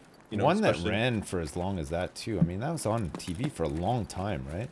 Yeah, super long. 9 seasons. It's kind of nuts. Holy crap! I can't believe we've done all of Dorms whilst talking about TV, and we haven't seen a single person here. It's really weird. For me, one of the not struggles, but one of the challenges I often face, and I don't know if you face this, is finding a series that I can watch with my wife, because she doesn't like violent stuff, or you know, not, or anything that's like potentially kind of scary. Hey, have you ever heard of the show called Ted Lasso? I've never heard of it. Okay, this 2020 victory. It's on Apple TV Plus. Like, it's like exclusive to that. So you'd have to sign up to watch it, or maybe you have another way of getting it. It's an American show. It's got that Jason Sudeikis in it. Yeah. He's in Ozarks, right? Oh no, maybe it's not him then. He's like in Bad Bosses or something, and a bunch of other stuff I haven't seen. Jason Sudeikis and Jason Bateman, I think. Jason Bateman, I think, is the Ozark guy. So I don't know much about the Jason Sudeikis, but maybe he's like, maybe you've heard of him, sort of thing. But he's an American football coach who gets a job in the UK coaching a Premier League football team, and he doesn't know anything about football. So he comes over with his coaching friend, and he's just sort of dropped into the deep end of coaching like an English football team. And so they're all like, oh, fuck you. And he knows how to coach American football. But not soccer or traditional football. Yeah, he doesn't know anything about it. And he's like from Kentucky, so he's all like, hey, y'all, like, you know, like that kind of stuff. He's got all these kind of like isms and stuff. And there's like all this friction with like the English players who think he doesn't know like what he's doing and stuff. But he's like a people manager. It's like, in terms of feel good TV, it's like the best I've ever seen. Man, it's just really good. It's like kind of like just nice and uplifting and at times funny and just really nice little stories and stuff. There's like 10 episodes. It's like half an hour each. I highly recommend it. It's really, really good. Do you watch with your wife, or you kind of go your own routes when it comes to I'll watch that with my wife, because it's kind of like, it feels like just like a long romantic comedy or something. Okay. but not like it doesn't feel like cheesy or anything overly. You know what I mean? It's just a nice show. I So if got you're you. looking for something to watch with your wife, I would say that's a good one. Yeah, the Office was the big one, and then we haven't. Oh, someone got shot here. And then until I come up with a better suggestion, right now I'm in the middle of watching Selena with my wife on Selena. Netflix. Yeah, it's All about right. a pop star, which you know it's I would say it's more skews towards my wife's interest, but I'm on board for it. So it's about this following like a pop singer who starts from like a little girl to fandom, and it's based off. I mean, it's like biographical, and Right. apparently the singer in the end doesn't make it, and I don't know how that she, like when I say doesn't make it, I mean like, you know, somehow dies. Right. And so I don't know, but it's like super common knowledge, I guess, how she died in real life. But I'm just trying to avoid that spoiler until the end of the Right. series. So, have you ever heard of Selena? No, I've never heard of it. Okay. Okay. So, Um, my wife's is not like, she doesn't mind like a bit of violence. So like the last thing we watched together before Ted Lasso was we rewatched The Sopranos because we hadn't watched it in years. okay. Like Yeah. which was really good. Liked it. And we like watch mob stuff. Like we're kind of both like into, you know, like mafia mob stuff or whatever. She doesn't really like sci-fi or anything too weird sort of thing. Yeah. Like Hey, she's let's go in the Red House real quick. sure. She likes sort of like she studied psychology, so she likes, you know, she likes like you know, stuff that has people and people with issues, and you know, it's like Sopranos like kind of perfect for that, isn't it? Like Yeah. Well, I think like I can get away with like some violence as long as there's a good story, or sure. you know. Yeah. But it just like I probably couldn't get my wife to watch Scarface or something like that. You know? Scarface, or yeah. like a Quentin Tarantino. They're very hard sells. Some of them, You know, yeah. Did you see Once Upon a Time in Hollywood? I did. I did. I didn't find that like overly violent or anything. It was No. like there was that one scene at the end that was just insanely violent, but the rest of it was like all right. It was I ended up one of I'd probably say the most difficult movie situations I've ever been in before is I ended up seeing Wolf of Wall Street sitting next to my mother-in-law in the theater. I don't know if I've ever felt more yeah, awkward. that is a bit weird, yeah. Oh, that was a great movie though. I love that. Yeah, you know, it's like, but part of the time I was like internally cringing. Yeah. Because I'm like sitting next, like not like a couple seats down, like directly. Oh, So you Scabs. get that one because you need it, right? Where is he? He shot at us. Sounded close. I think he might be to the right of the barn, but let me see if I can spot him. Are you directly there he is. Okay. So he is on the other side of this truck behind some boxes. You'll see him. He's yeah. Oh, I Right. see. Yeah, right Yeah, there. I'll flank him. He's behind those crates.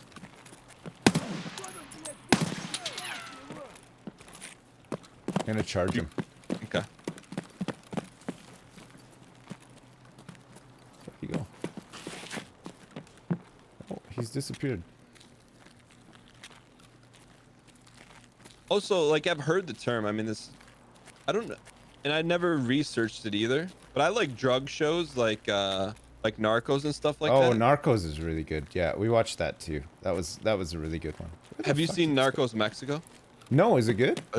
To me, I like that even better. It's really good. Really? Okay. Yeah. I might check that out then. I didn't know much about it, so I just didn't bother. But But speaking of Wolf of Wall Street, I still don't know, and I guess I never cared to look up. But I don't know what a Quaalude is. it's like it's a drug that doesn't exist anymore, and I'm not sure what they were used for, but they were very popular to take in like the 80s. But they're Like a pill, or yeah, it's like a pill. Yeah, it's just, and it really fucks you up. It's like apparently it's like a muscle relaxer or something like that. So it was used in actual medicine that people like abused, or was it Yes. just made? Yeah. Okay. No, it was like, I think they stopped manufacturing them, and then they kind of got popular to use, but they were expensive or hard to get a hold of, like because they were like a limited supply. Yeah. Quaaludes. Was that the name of it, or was that like the nickname of it? I think the nickname is just Ludes. I think the full name is Quaaludes. So it would be like, hey, Quaaludes by Pfizer. Like that was like I guess so, yeah. Or maybe that was like part of the nickname. I don't know. We're getting out of here, right? Yeah, did you get a kill? No, I did some damage, but Okay. I think I looted enough to get XP. I don't know how we didn't get into trouble at all in that raid. No, we didn't see anybody. It was nuts, eh? I don't know if that counts as a run through or what. No, we spent a lot of time there. We should be Yeah, good. it was like 20 minutes, right? No, it survived, so we should get found in raid for all this stuff. Yeah. Nice. So Sopranos, so you guys are Sopranos. Are you guys watching Sopranos. anything right now? Right now, well, we're watching Ted Lasso. I've already watched it, but like I've gone back to watch it like with my wife, so that's what we're watching now. Good. Yeah, no, it's like it's really easy to watch. Like second time through is just like a breeze. It's not boring or anything. It's just a nice show, you know. And it's fun watching with my wife because she hasn't seen it before, so like you get to like see her reaction to things as well. And Yeah. because a lot of the story is about an American going over to England for the first time. It's like there's you. a little bit, yeah. So, but there's lots of like, oh, they do things like this here, sort of thing, and it's like, you know, like seeing my wife react to that is kind of funny sometimes because she's like, oh, come on, like, you know, like how do you not know that and stuff? It's like it's pretty funny. So if I watch that show, then I'll get some insight into what You your will, life yeah, is like. a little bit, yeah, for sure, you will, yeah, because there's definitely like stuff in it that's very, very British. They literally just plagiarized my life. That's what somebody in chat's saying. Not quite. I can't coach American football. I think Dan can though. So Yeah, I you, can. you'd probably have a lot in common with that show too. You have to check it out. Yeah. I think that the only tough sell is that it's on Apple Plus, but if you're Yeah. endorsing it, you know, I'll give it a shot. If you can, it's definitely worth a watch. I think it's been renewed for 3 seasons. The first season did well enough for them to be like, okay, yeah, let's get like 2 more after this. So that's a pretty good sign too.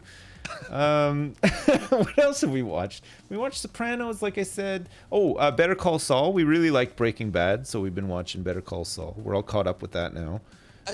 We stalled out a little bit there. Got like a little like hazy. Like Yeah. it's a little hard to follow at times for me. Yeah, it's slow, right? It is like Breaking Bad was the same. It wasn't really. It had its moments, but there's slow lead ups to a lot of stuff, right? And Better Call Saul is kind of the same.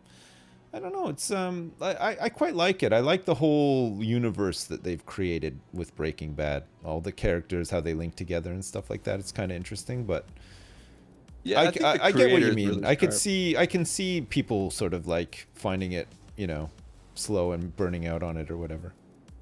I like Check in here. who's the creator? I like he's just very. I'm into shows where sometimes what you're watching will hint at what's coming without being obvious, just with like camera shots and stuff like that.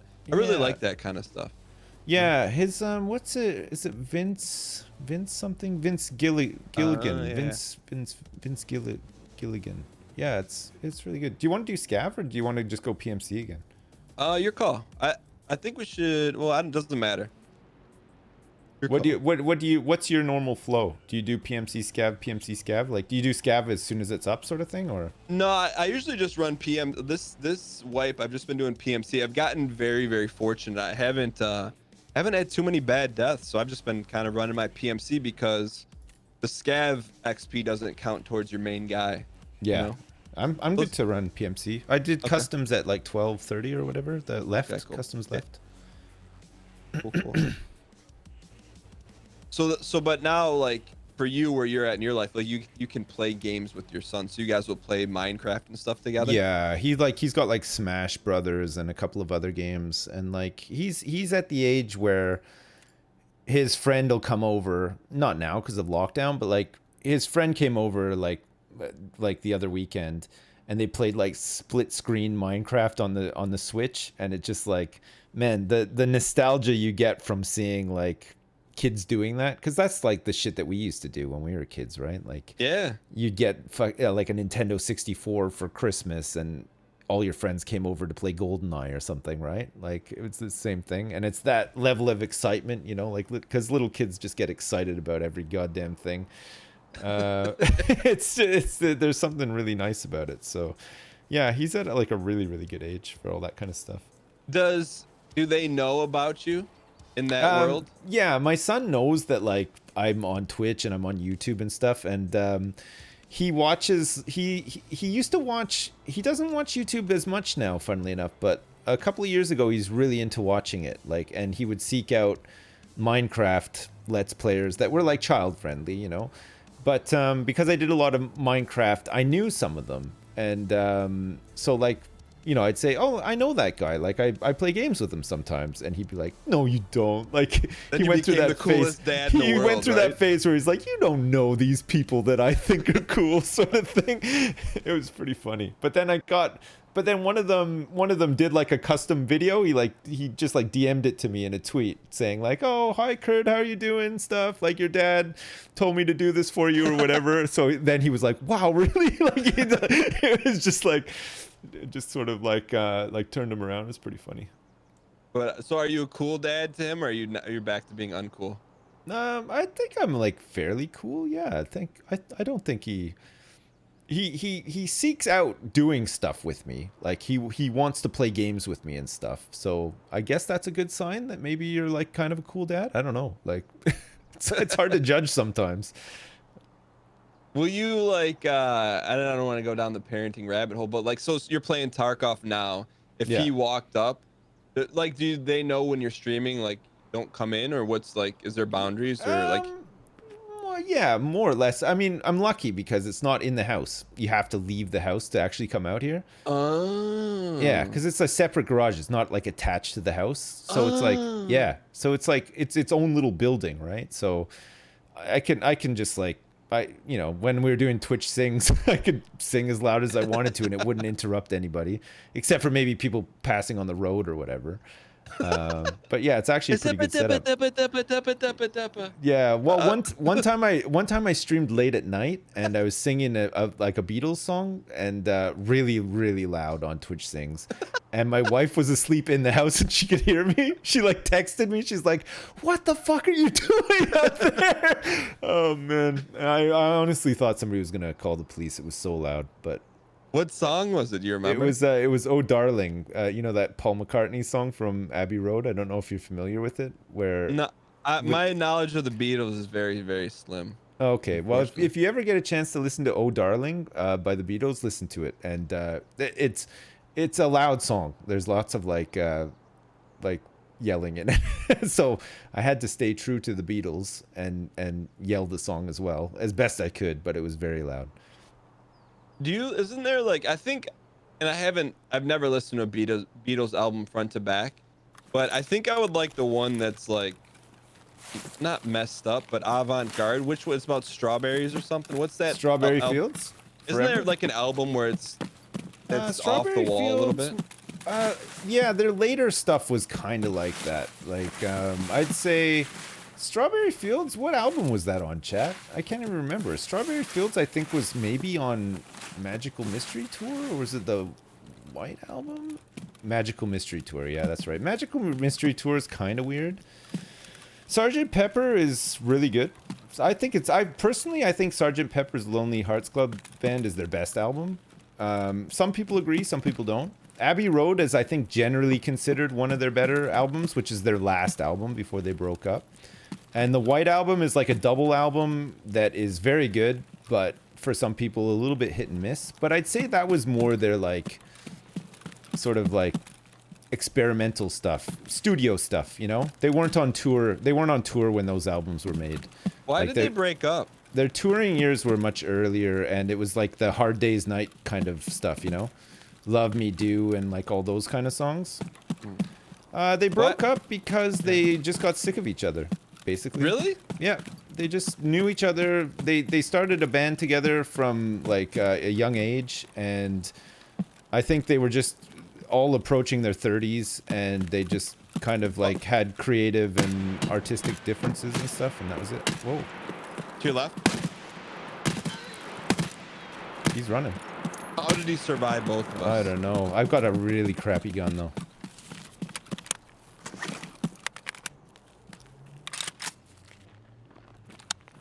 Dude. I had good ammo too. He's definitely hit, but he's probably running here to try to get this. Cool thing they added in this. I don't know if they added it last patch, but if someone's heavy bleeding, they'll leave a blood trail, which is kind of cool. Oh, that's neat. So they just got sick of each other, but weren't they? I mean, they were it. They were like the biggest. Oh, someone's in there. Be careful. Oh, sorry. Oh, you're good. Are you still alive? Yeah, closing the door. Sorry, I went to unlock it and it was already unlocked, and that's when it. That's our man. Oh okay, so we can get him. So are you okay? Yeah. Okay. Here's what I'm gonna do. I'm gonna. Oh, I see somebody. There's somebody on the road outside. I can see like through the windows here. Do you? Yeah, on the top of the stuff, right? Yeah. Trying to take a shot at him. So here's if you can. Oh, he opened. Did you open the door or did he? Yeah, he did. It's one of the inside doors. The outside door here is still closed. Oh. I think it's a scav. I can hear Russian. Oh, one of them's dead. You all right? Yeah, I'm good. I'm behind it up here, so I'm not in there. Oh, he's coming. He's coming. Oh, that's you. Okay. So I'm just kind of oh blind firing in the windows, trying to hit him. We may have got him. You think? I'm gonna open the door. Is he peeking? Okay, back room is still closed. I heard somebody die in here. I'm creeping in. I might die. Okay. You're by yourself, just so you know. Okay. I do have a couple nades, but he's in the back room. Alive or dead? I can hear him. Alive. I can hear him moving. Okay. I think he's looting the office. I'm in the room before. Yeah, I'm just in here. That's me. That's covering the door. Yeah, yeah.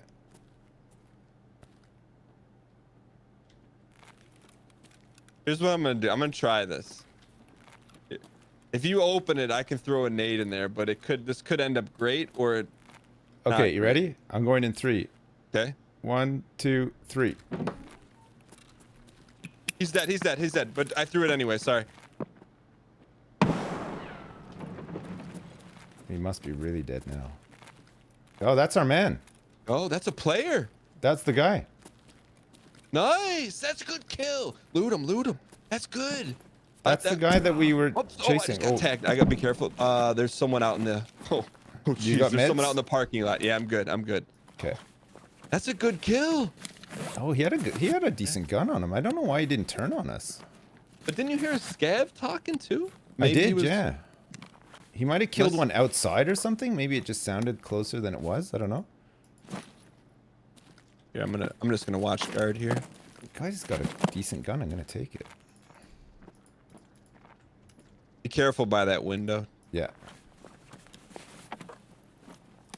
So Chad's saying he was a bear, so he was speaking to us in Russian. Oh, he was doing voice command stuff. Okay, gotcha. So the Beatles just got sick of each other. Yeah, I mean, pretty much. Yeah, like they just had like creative, artistic differences. I think John and Paul kind of like fell out a bit, and they just decided to break up. Kind of like at the height of their fame. Well, not really. I'd say Beatlemania was like the height sort of thing. But yeah, it's like surprising. I think people were generally pretty surprised. Beatlemania was like Ed Sullivan show, or no? That's yeah. Like when they came over to America and stuff, that was sort of like. And then the years like just leading up to that as well. I think that was their sort of when they were very, very, very popular. Have you ever walked the Abbey Road? No. No, I haven't actually. Like I'm more of a recent fan. I kind of discovered the Beatles like in the past couple of years as opposed to like being a long-term fan, Mm-hmm. Okay, I've left a bunch of stuff in here, but I've looted this guy up pretty well. Okay. He had a really good gun actually. Yoko. Oh yeah, Yoko was probably a factor too. Yeah, Yoko Ono, John's wife. Yeah, there's a lot of tension around her as well. They didn't get on with her and stuff. So I saw a TikTok of her recently. performing in an art gallery, and Right. she was like screaming into a microphone. Nice. Yeah, I didn't look at the comments, but you know, sure it was Yeah, a bit weird. Yeah. echoing that sentiment. You know. Are you okay? Did he tag you hard? No, I'm good. I'm good. All right. Good. All right, we gotta be careful because there's a guy out here that knows we're in here. Glad we got a helmet now. PMC kill. Nice. I'm gonna go in the back and loot these couple boxes. Yeah. Are sure, you a Spotify guy? Do you have Spotify? Yeah, I've got Spotify. Yeah. Is that how you found the Beatles, more or less, or? Yeah, well, I'd known about them, like I was familiar with like a lot of their songs, but I went through this phase where I made a point to listen to full albums, like especially classic albums that like I'd never really bothered with before. So, and in a lot of like sort of greatest albums of all time lists, a lot of Beatles albums came up. So I was like, okay, I'll try them. And like I gave them a good, I didn't just listen to it once. Like I wanted to, because a lot of the albums that were made a long time ago, particularly Beatles albums, they were like made to, like all the songs were made to be on an album. So like some songs would like naturally lead into each other and stuff like that. It's kind of like a studio experience, right? So like I just wanted to see what that was all about. And I'm glad I did because man, it's like, you can see why they're so famous. Like they're incredible. Like they played a lot of music together and you can tell, like the talent and the songwriting duo of McCartney and Lennon is just like unbeatable, I think, as well. It's one of the most famous. So I may try that. So you just kind of got moved one day. You're like, hey, there's all these legendary albums. I've never heard them. I think I was reading like Rolling Stone, like a Rolling Stone top 100 best albums of all time list or something like that. And I was just like, oh, this is kind of cool, actually. Like, Spotify and the Spotify generation or like Napster or whatever has kind of like done away with a lot of that, right? Because people listen to singles now. Yeah. And I mean, there's always a market for like, singles as well, like, throughout the ages or whatever. But I just like the idea that, like Sgt. Pepper's was like at the time, like a concept album, they were like kind of role playing these characters and not themselves, and that's why they made the album, sort of thing. You know what I mean? So it's like, I just thought it was interesting. Know that. Yeah, I just thought it was interesting. So I just thought I'm gonna check it out. I'm gonna listen to the whole album and see like if I can like get the gist of it, sort of thing. And it's just really good. Are they like acting like they're different guys on a submarine? Like one guy's the captain, or what are they role playing? I think it was more like I think it varies like song to song sort of thing. But how do you do those? I was actually Hold your fire! Oops. Oh right, it's Y twice. That's what I was trying to do. I was trying to do this. Do some nonverbal communication. Oh, I see. Yeah, like beckoning. But so that would that be the one you recommend, or were there any other better albums that you're like, oh my god, this blew my mind? I think in terms of like having songs that you'll have heard before, Abbey Road's a pretty good one. It's got like Come Together, something. It's got like a lot of their very, very famous songs, sort of thing, that you'll hear pan flute versions of and stuff. They've been around for so long. I'd say Abbey Road is a good one to start on first. And Abbey Road's got this interesting thing on the B side of Abbey Road. So like, because that used to be a thing, right? Like A and B sides. The B side of Abbey Road is like a medley. So it's like there's like 7 songs, but they all lead into each other. Oh, there's a guy up there on the bridge. I think it's a scav. You want to get him? Yeah, I see him. I don't think I have a shot though. Or do I? Oh, I see him. I tagged him? I don't know if I got him though. I'm using this guy's really sweaty AK, which is kind of nice. But yeah, Abbey Road. If you wanna listen to a Beatles album, try Abbey Road, and if you like it, then move on to like Sgt. Pepper's and some other ones. Oh, I see him. He's at the end here. Oh, there's another guy close here too. I killed one at the end of the road. All right, I had to get that guy. Oh, did you kill him? No, there was 2. I got this one. Okay, I got the further one. I'm gonna I'll just sweep over here and then loot him. It's just a scav. Yeah, I like the more avant-garde stuff. You know, like I like the Yeah. weirder stuff more than Yeah, like yeah. the popular stuff. Maybe I'll start with Sergeant Pepper's. Sergeant Pepper's is pretty good. There's some good, like, weird songs on it, I guess. Abbey Road is more like less weird. Magical Mystery Tour's probably got the weirder ones. I think it has like I Am the Walrus and stuff on it, Strawberry Fields and all that kind of stuff. But yeah, their later albums for me are far better than the earlier ones. I don't know. Have you been to the new Customs expansion yet? Yes. Okay. Let's go to Dunder Mifflin right here. There's a good loot That's up Dunder here. Mifflin. Yeah, The people that I've been playing with call it the meth house. I don't know if that's, I don't know if they actually make meth here, but Dunder Mifflin. There's a second floor office with a lot of paper, and that's Michael Scott's office. But Nice. I think there's something to be said about like having an album where, you know, like probably maybe more so for you and me than this newer generation, but you know when you listen to a song on the, that's you, right? Yeah, it's me. Yeah. Just You listen to a song on the radio or you listen to a song and you can start the next song in your head that's on the album. You know what I'm talking about? Yeah, I know exactly what you mean. I used to, well, I mean, that's all we had, right? Like, you just listened to albums to death. Like, you That got a was it. CD or a tape or whatever, and you had a Walkman or a Discman or whatever, and that's what you just listened to it, right? Like, until you got something new. So I'd say probably maybe like 5 or 6 years ago for Christmas, my wife bought me tickets to go to these 2 Weezer concerts, which I love Weezer, nice. and Yeah, I'd never Weezer's seen great. them. But I was excited because when we went to them, there are 2 concerts in 2 days. Are you on the main floor still? Yeah, I'm still at the bottom. Okay. Yeah, I haven't heard anybody. I don't think.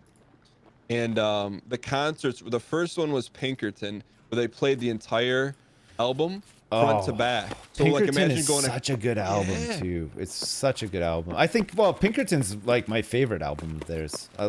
Oh, for sure. I like the Blue album. I like the Green album. I kind of stopped listening to them kind of after the Green album, but Pinkerton was amazing. It's just such a good album. So, all right. So this is Michael Scott's office. If we can find some intel here. But anyway, so the concert was. Yeah, I see what you mean. They'd play a song and then you would know the next song they were playing.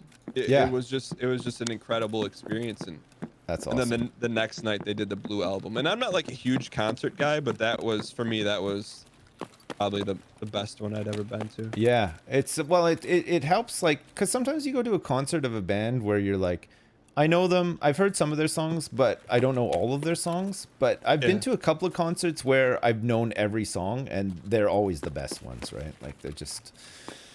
I saw the Pixies live. Like, I was a big Pixies fan, like, kind of like around the same time I was, you know, in the mid 90s or whatever. Like, I listened to like a lot of grunge and like Seattle music or whatever. And the Pixies were sort of like influential on that. So I listened to a lot of the Pixies. And then I got to see them live at a festival in England when they did their reunion tour.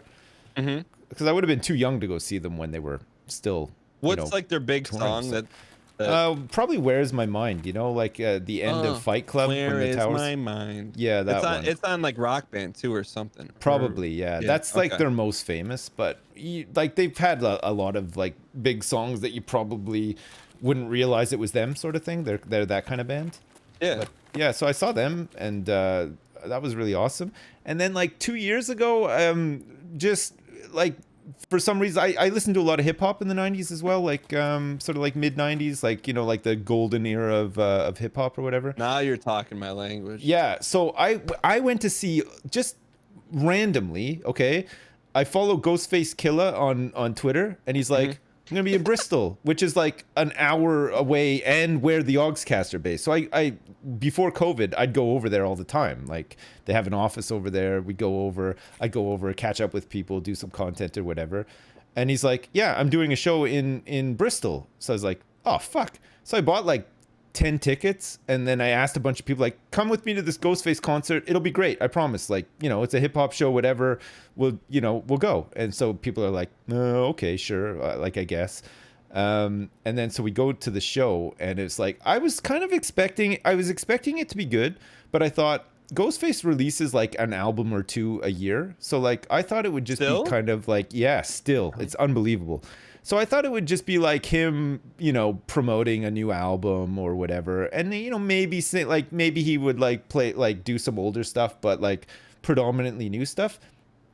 It was just fan service, the whole show. It was all old classic Wu-Tang. Like, oh man, it was amazing. It was the best show I've ever been to. And I was deaf for like 3 days after. It was so loud. Oh, it was so good. Did he do, because I'm not a huge Wu-Tang guy, but I liked his single he did, maybe with Erica Badu. It was like what song was that? He did, he's I done just a know couple he says of... two by the foot, two by the head. I just know that's the line I remember. He's done a couple of collabs with like different like sort of like almost like R&B or like poppy singers in the past. I'm not sure exactly which one, but no, like he wouldn't have played that at the show. It was predominantly sort of like older like Wu-Tang stuff, and then lots of crowd interaction too. So like big Wu-Tang's like tracks that had like all of the different members. He'd get like people from the audience. Oh nice. God, that was close. Oh my God. So this may be where our first divergence is here, and you just it may be a hot take, but I just need you to follow me on this. Yeah. So growing up, I like Tupac, yeah, and like more of that, like Biggie, that kind of Bone Thugs. But sure. I didn't like Wu-Tang, and here, Okay. and I don't know how to enunciate it, but this is how I can say it: is that to me, I don't like rap that doesn't go with the music, and that triggers a lot of people. But I don't know how to explain Wu-Tang other than that. Yeah, I know what you mean. But there's two up here, by the way. oh, that's a guard. I'm down. I'm dead. But those are guards. Kill them. They have good stuff. Shit.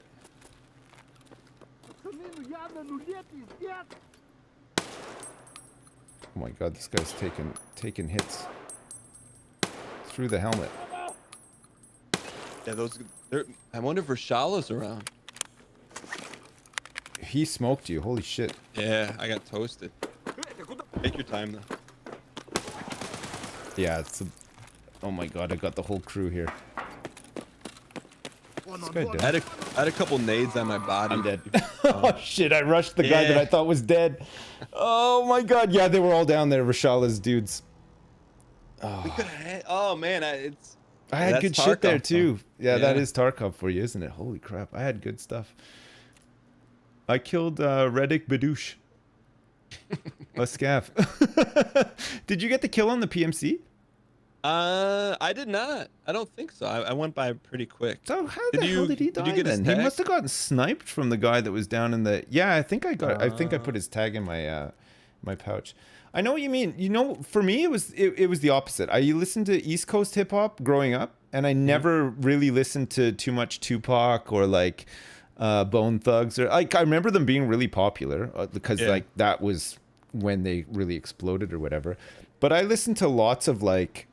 I listened to Wu-Tang, I listened to like Mobb Deep, like lots of New York hip hop, you know, like hardcore sort of East Coast hip hop growing up. And then later on, long after the fact, I still listened to the same East Coast hardcore hip hop, but then I started getting more into West Coast as well. Because there was the whole East-West beef at the time too, right? So you were one or the other, kinda, like, or it felt like that anyway. Yeah, it was a funny time, really, wasn't it, for hip hop? It was. I mean, it's just super unique. I mean, you think about something like that. I'm not saying it wouldn't happen now, but you just the way rap is now, you wouldn't see like it was very divisive. Yeah. But then, do you ever watch those? They're old, but the VH1 behind the music or behind the scenes. Did you ever watch any of those? Yeah, so I've seen like stuff like that for sure. Yeah. And like I feel like there's a line in it when like Tupac and Biggie were together and they're like, hey, one of them said to the other, hey, you know, we're just trying to sell albums. And I don't know if that, you know, I don't know if it blew up into something bigger, but I always found that like for me, like as much as I like Tupac, it was like there were two Tupacs, right? There was like the Tupac that was an actor and kind of like an artist and like this upcoming guy that was with Digital Underground and stuff. And then there was like the death row Tupac who was like super thug, like went to jail. Like he almost seemed like he was like schizophrenic or something, you know, like it was two completely different people. Like I feel like I don't know. I feel like maybe he had like some sort of breakdown or something. You know what I mean? Because it just like all of a sudden seemed very out of character. People that he was like kind of cool with, he just completely turned on. You know what I mean? Like, I don't know. It's such a weird thing. Yeah, and that's where like I wonder if that is like something that was contrived, meaning, you know, like To help sell records. yeah, and stuff, and I don't, yeah. you know, that's the sad part is that, you know, we'll never know. But Well, yeah, I know. And the people that were sort of close to him and stuff at the time are not always reliable either, right? Because it's like it's a sort of classic story of like somebody who grew up in like rough circumstances but then made a lot of money, so that people sort of gravitated back towards them because of that. Almost, it feels like, you know what I Yeah. mean? And not there for the right reasons. yeah, and then it's not, so then it's not like you can't really take what they're saying as like the truth, because these people are probably manipulating things to like sound a different way or whatever. I don't know. Yeah. It's like, yeah. You want to do one more run, or you got to go? Yeah, I can do another one, yeah. You want to do, I'm healed up too. We can just do customs again if you want. Yeah, sounds good. I'm gonna drink a little bit and eat. I don't know if you need to or not. Sometimes I got, forget to do that. Yeah, I'll have a quick swig of my water here. I got an SKS, which I think I'll just bring. Okay. I need to buy a helmet though. Yeah, I was really into, I still am like into, but it's just different. Like I'm into rap, but now it's like I'll listen to some stuff, some of the newer stuff, but it's just, I don't know if it's me and you or it's me being like dad life, but it's not the same, right? It's like super auto tune, and I can't like mass categorize it, but a lot of the stuff now is, you know, it's just not like yeah, good old days. it's not like what you're used to or whatever, right? I like some of the new stuff. Are you on TikTok or no? No, I'm not. I don't even know what it is really. Maybe Really? I'm showing my age. Like, is it kind of like Instagram, but it's like just short little videos and stuff? It's like a longer Vine with more, you can do more production value Right. quicker. Right. But that's where I get all my new songs that I hear, they're all TikTok songs, because you hear the same like 10 songs over and over and over on everyone's content. And is it are they good or like? Not really, but they're just No. catchy, you know? Like they're Right. just- Okay. Right. It would be like nothing that I'd recommend, like, oh, you have to hear this song. I Right. feel like all the songs that are on TikTok now, they were engineered to be good TikTok songs. Right. I see what you mean. I see what Which you is mean. like a 15-minute loop. Do you know what Vine is or no? Yeah, I think so. Yeah, like they used to. They're like shorter videos as well, right? Like but you get a series of them sometimes. Vine was probably like 8 to 7 years ago. They were 6-second videos, but that app collapsed or shut down or whatever. Oh right, okay, yeah. I vaguely remember it. I think there's still Vines kicking around from the time that were like popular or whatever. Yeah. Right? Like, Are but you on they're- social media? Like where you're on Twitter and YouTube and Twitter Twitch? and like I browse through Reddit occasionally, but yeah, mostly just Twitter. Like, and even Twitter I just use to like dork around with. Like more recently I've used Twitter to like get in touch with people and stuff, because like I've never really done like lots of collab stuff outside of my sort of group. You know what I mean? Like in the past, like I've Why do done you bits think and that- pieces, but Among Us has been such a huge thing this year for just, you know, because it's a 10-player game. Yeah. I've just played games with all these people I've never played with before, and then gone on to then play other games with them and stuff too. So now I'm using Twitter a lot more to DM people to organize games, or, you know, organize like streams like outside of Among Us and stuff, which has been pretty handy, but not something I would have used Twitter for before. You know what I mean? Like, I would just take pictures of like, you know, my shorts hanging on the clothesline, like after a bird had pooped on them or something like that. You know, like that was like the sort of like extent What- of my Twitter usage. What's the story? You keep showing your kitchen floor on Twitter. What's the story behind that? I got a new kitchen floor laid because the old one was coming up. It was like old tiles that were starting to lift and cracking, like the grouting in between them. And my chat were very excited about this for some reason. So they're like, we need pictures, like proof where it didn't happen and stuff like that. So I just started posting lots of pictures of my new kitchen floor, which people seem to like. So. Is it ceramic or is it like peel and stick?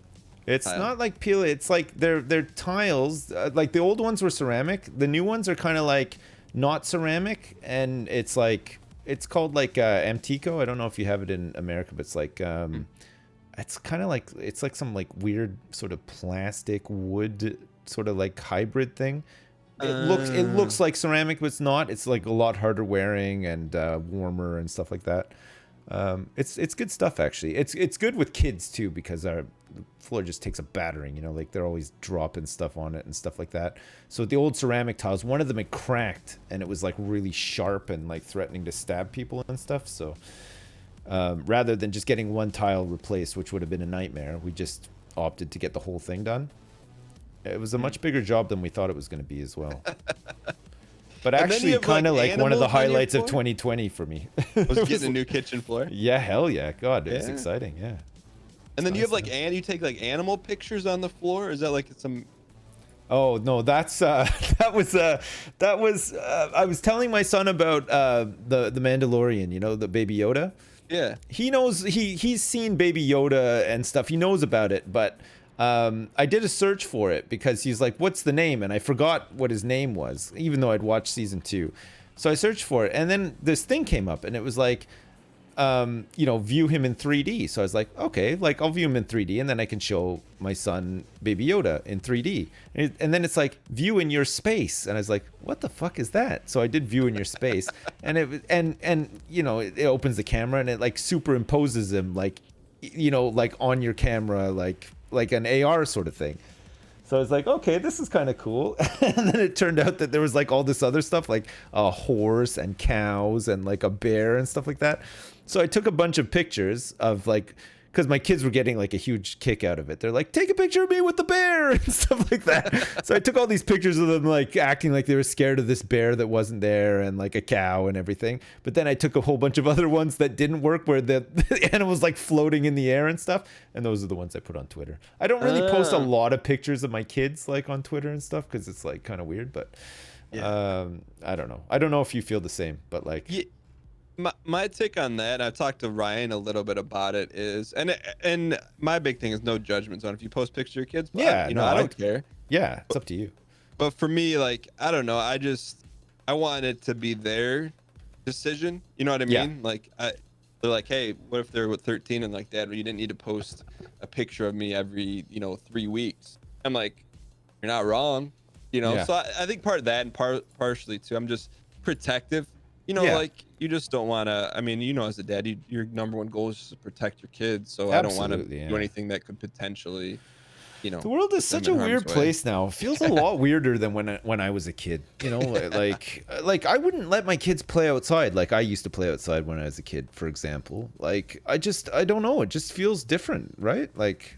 Yeah, man, I used to be outside all the fucking time when I was a kid. Like it was very much like, people joke about it, but it was like when the streetlights come on, that's when you went in, There was just nothing really to do inside. So you just went outside and you ran around like a maniac all day and then you went inside to go to bed sort of thing. But like my kids, like, I don't know, like our neighborhood's just not really like that. It's just different somehow. I don't know. I don't know if you feel the same, but. Yeah, I mean, like I try to at least once a day, like, either we go for a walk or do something outside because, I mean, you got to remember too, my kids are 2 and 4. They're balls of energy. So I've noticed, the days that we get out and whether we kick the soccer ball around or just run around, like they're definitely a different kind of like tired and, I don't know. I just feel like it's good to get outside for everyone, not just kids, but everyone. Yeah. So yeah, we try to get ours out, but like we normally take them like walking. So like we'll walk them to the park and then we'll stand with them while they do whatever they want to do at the park or whatever. But like I grew up in the suburbs and it was just like really sleepy, right? Like if you were outside with your friends, you barely saw cars even drive by, you know, until like sort of later on when everybody just migrated back from their downtown jobs to the suburbs, sort of thing. So it was like maybe it's just a little bit different. Maybe it's the cultural differences as well, but yeah, I don't know. It's weird.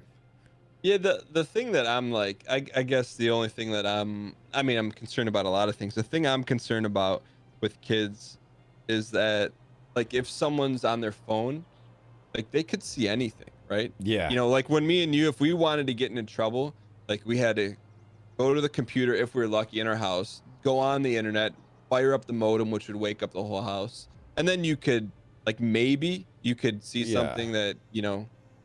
But even then, you'd have to wait like 20 minutes for the image to download. Like it was just silly back then, right? Yeah. Like it just. But couldn't do now it's anything. like they could see it, and it's like, I don't know. I just worry about that, like, 'cause you can't really control that. You can't, you know, their friends could pull something up on their phone. I know my kids are 2 and 4, but I don't know. That's the thing I worry about. Yeah. And I don't know how you stop that.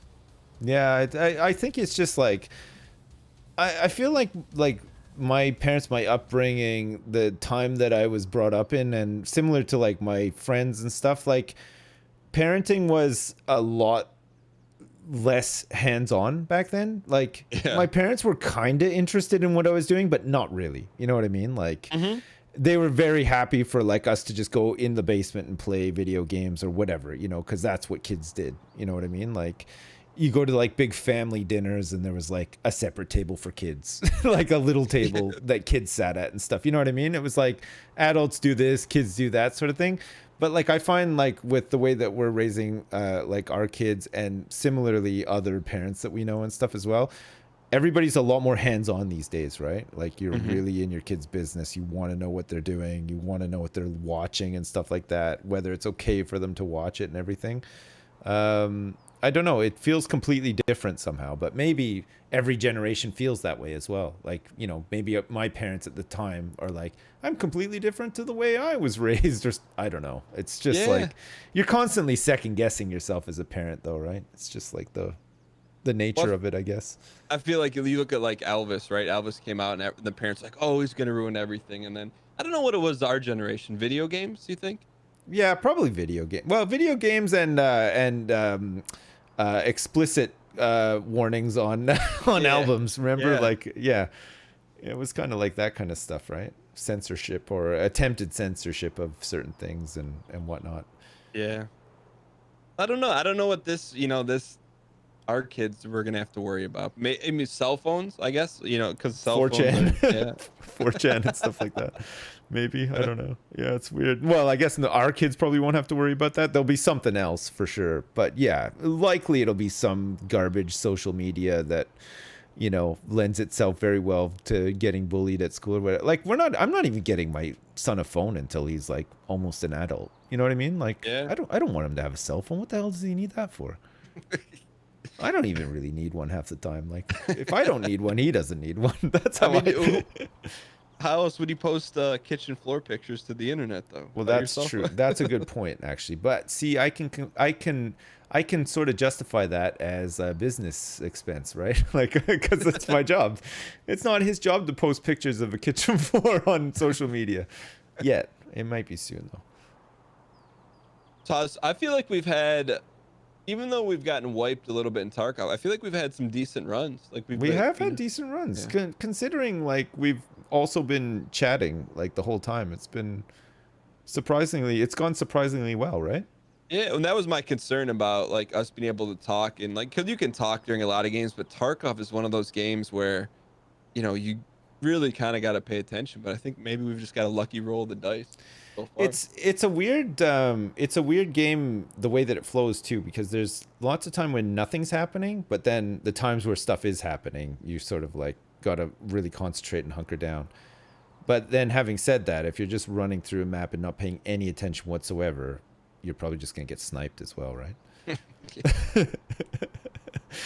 Oh, it's such a good game though, and it's the kind of game that just hooks you so hard too. Like you take a break from it and come back to it, and it's just yeah. I mean, my take on it is it's so unique. There's nothing.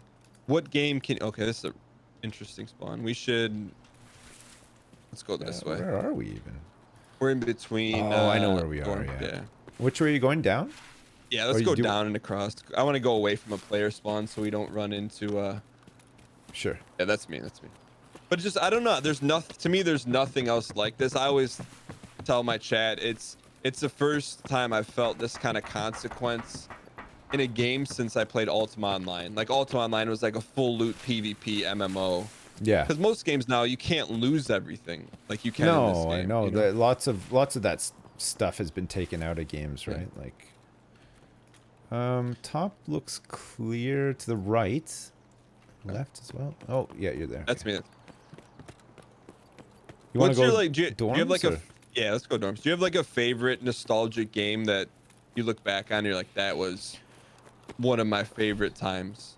Oh, like lots of NES games. Probably like in terms of looking back on a game where I had very little responsibility, lots of free time, and but still was like socially sort of like old enough to have friends over and stuff, would have been like probably GoldenEye for like the Nintendo 64.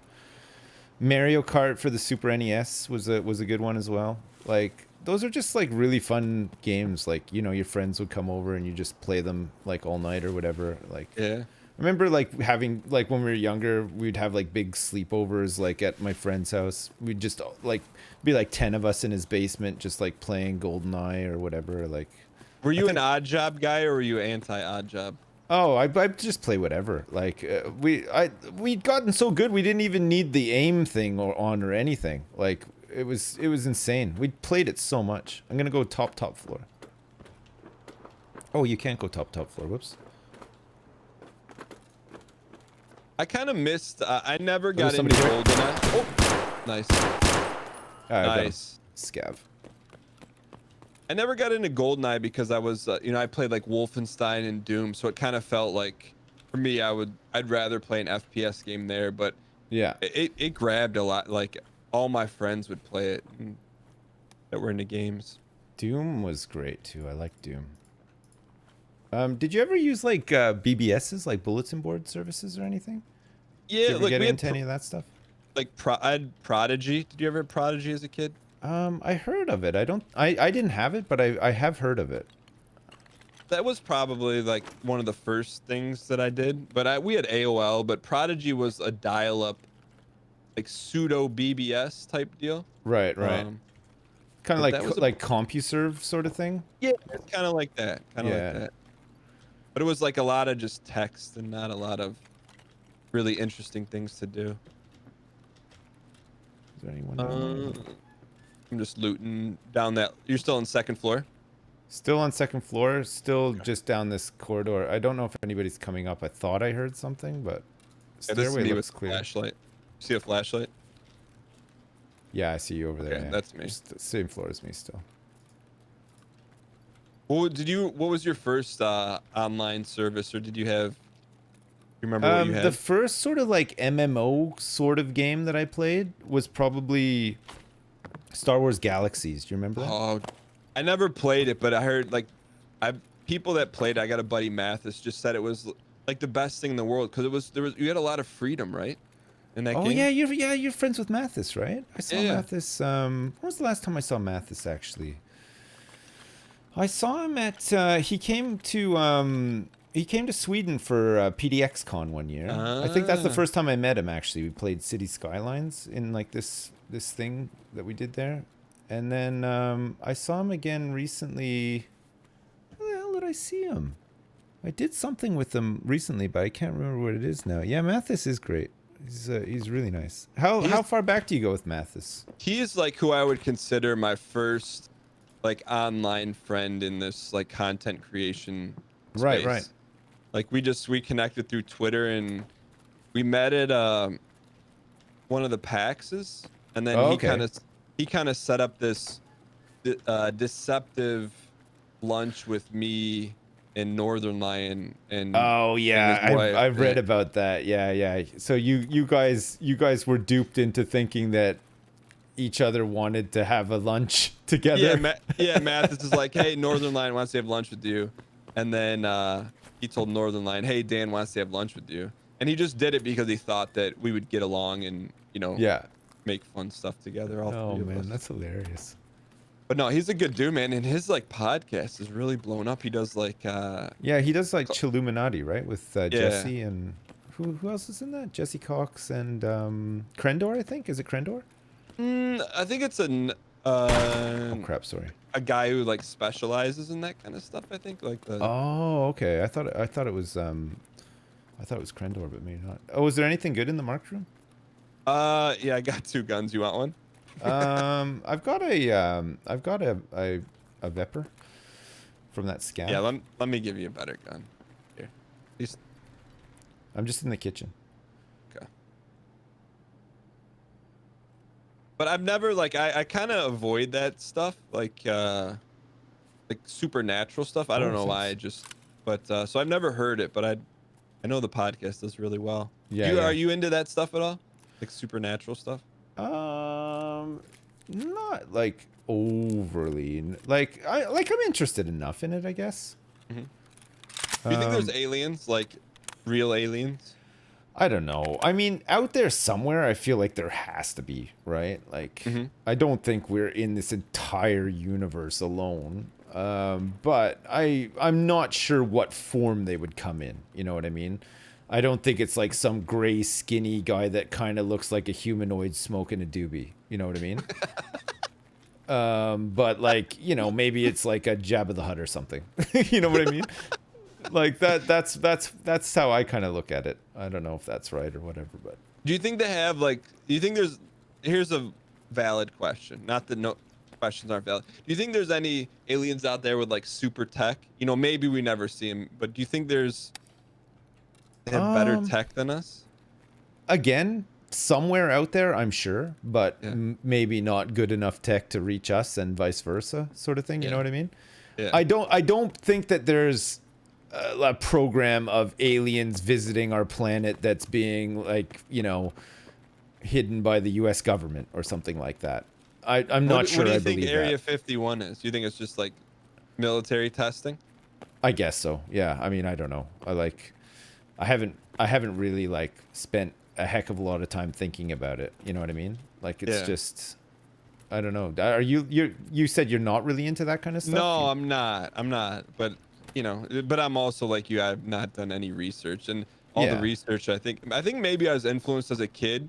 When you'd go to the grocery store, they'd have like these magazine racks when you check out. So if your mom or dad dragged you to the grocery store, you'd see all these like tabloid magazines, and I'd see like all these variants like the Inquirer and stuff. Bat Boy. Like you see all that stuff and you're like, is this, as a kid you're like, is this real? I don't know. Let's go 2-story. I got out of that jacket, I got that RBPK marked room key for a reserve. Oh, nice. The charged one, like 25 charges. Yeah, I think that's that's a good worth a fair bit. You put it in your gamma? Oh, I did. Nice. Mine's actually a alpha. I haven't. Okay, so a big thing for me when I first started playing this game was I didn't want to pay for like the big butt pouch. I wanted to like play the game and build up the size of my butt pouch myself, which was good fun. I enjoyed it.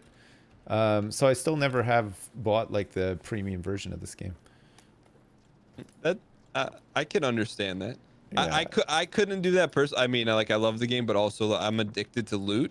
Yeah. So just to have to make those tough decisions. Yeah. Of what do you keep and what do you not is, Yeah, but I did a bunch of the quests, and the last time I sort of like completed my hideout, I think I maxed out the non-payable size of my my butt pouch. You did. Yeah, like That's to as big as it could be, which is still smaller than the premium, but not far off, sort of thing, right? It's pretty good. So you were deep into Tarkov then. Yeah, but I'm still not good at it. So it's like I played it a lot, and I'm still not amazing at it. I do okay. I enjoy it. I guess that's the main thing. So, and I DM'd you about this like privately, but what is your stream schedule like? Because we talked about I had talked to you about like being a dad and like finding the balance of, what you deem to be being a good dad versus working and that kind of stuff. What is your rough schedule like? I treat it like a 9 to 5, you know, like, or like an 11 to 6. Like, you know, like I try to work like, you know, work hours, and then I try to have some time in the evening to like hang out with my kids, hang out with my wife, you know, that sort of thing. You know, like I don't stream too much, but I don't stream too little either, because it's a consistency thing, I think, with streaming as well, right? Like, What do you mean? like I feel like you kind of have to have somewhat of a schedule, right? Like, I think if you take too many sort of random days off and stuff, like, or like unstructured time or random days off, you lose like a bit of momentum with it. You know what I mean? So like I just try to be Monday to Friday sort of consistent. Bonus streams on the weekend if I find time. You know, like weekends are weird because we generally do a lot of family stuff, but every once in a while, like my wife will make like a play date with one of her friends and their kids that I don't need to be at. So she'll be like, yeah, I'm taking them to the park to meet like these people. And I'll just be like, okay, I'm just going to stream. Or sometimes I don't stream and I just play like Tarkov or whatever, you know, all day, which is great. It's nice when that happens. But equally, it's good going out and doing stuff with all of them on the weekend as well. So you stream like, what do you think, like 5 to 7 hours a day or more than that? Yeah, I'd say, yeah. Like, yeah. Between like, well, it's more like, it's more like 7 to 9 hours a day, which is Okay. all right. Yeah. Like, my schedule recently has been fairly consistent because I organize an Among Us lobby like in the morning. That's So, the like, EU lobby, right? Yeah, That the you- EU lobby, yeah. So that's been going pretty well, and we do that from 11 in the morning our time till 2 in the afternoon. Then 2 in the afternoon until like, say 4 or today 5. I played like Raft today, or like Minecraft, or like I was playing COD Zombies a bit with people. That's me. and I'm in your stuff. hallway. Yeah. Behind you, just so you know. Yeah, I see you. And then every once in a while, well, more recently, I've been invited back to Hafu's Among Us lobbies. So it's a lot of Among Us, but it's just been a lot of fun.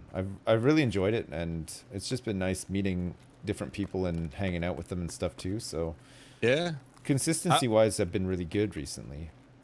I do want to play in your EU lobby, and That's it's really just early, not at though. not at like 6 a.m. But Yeah. you know, Yeah, no, understandable. I mean, if you're always welcome. If you ever find yourself up at that time for whatever reason and ready to stream, let me know.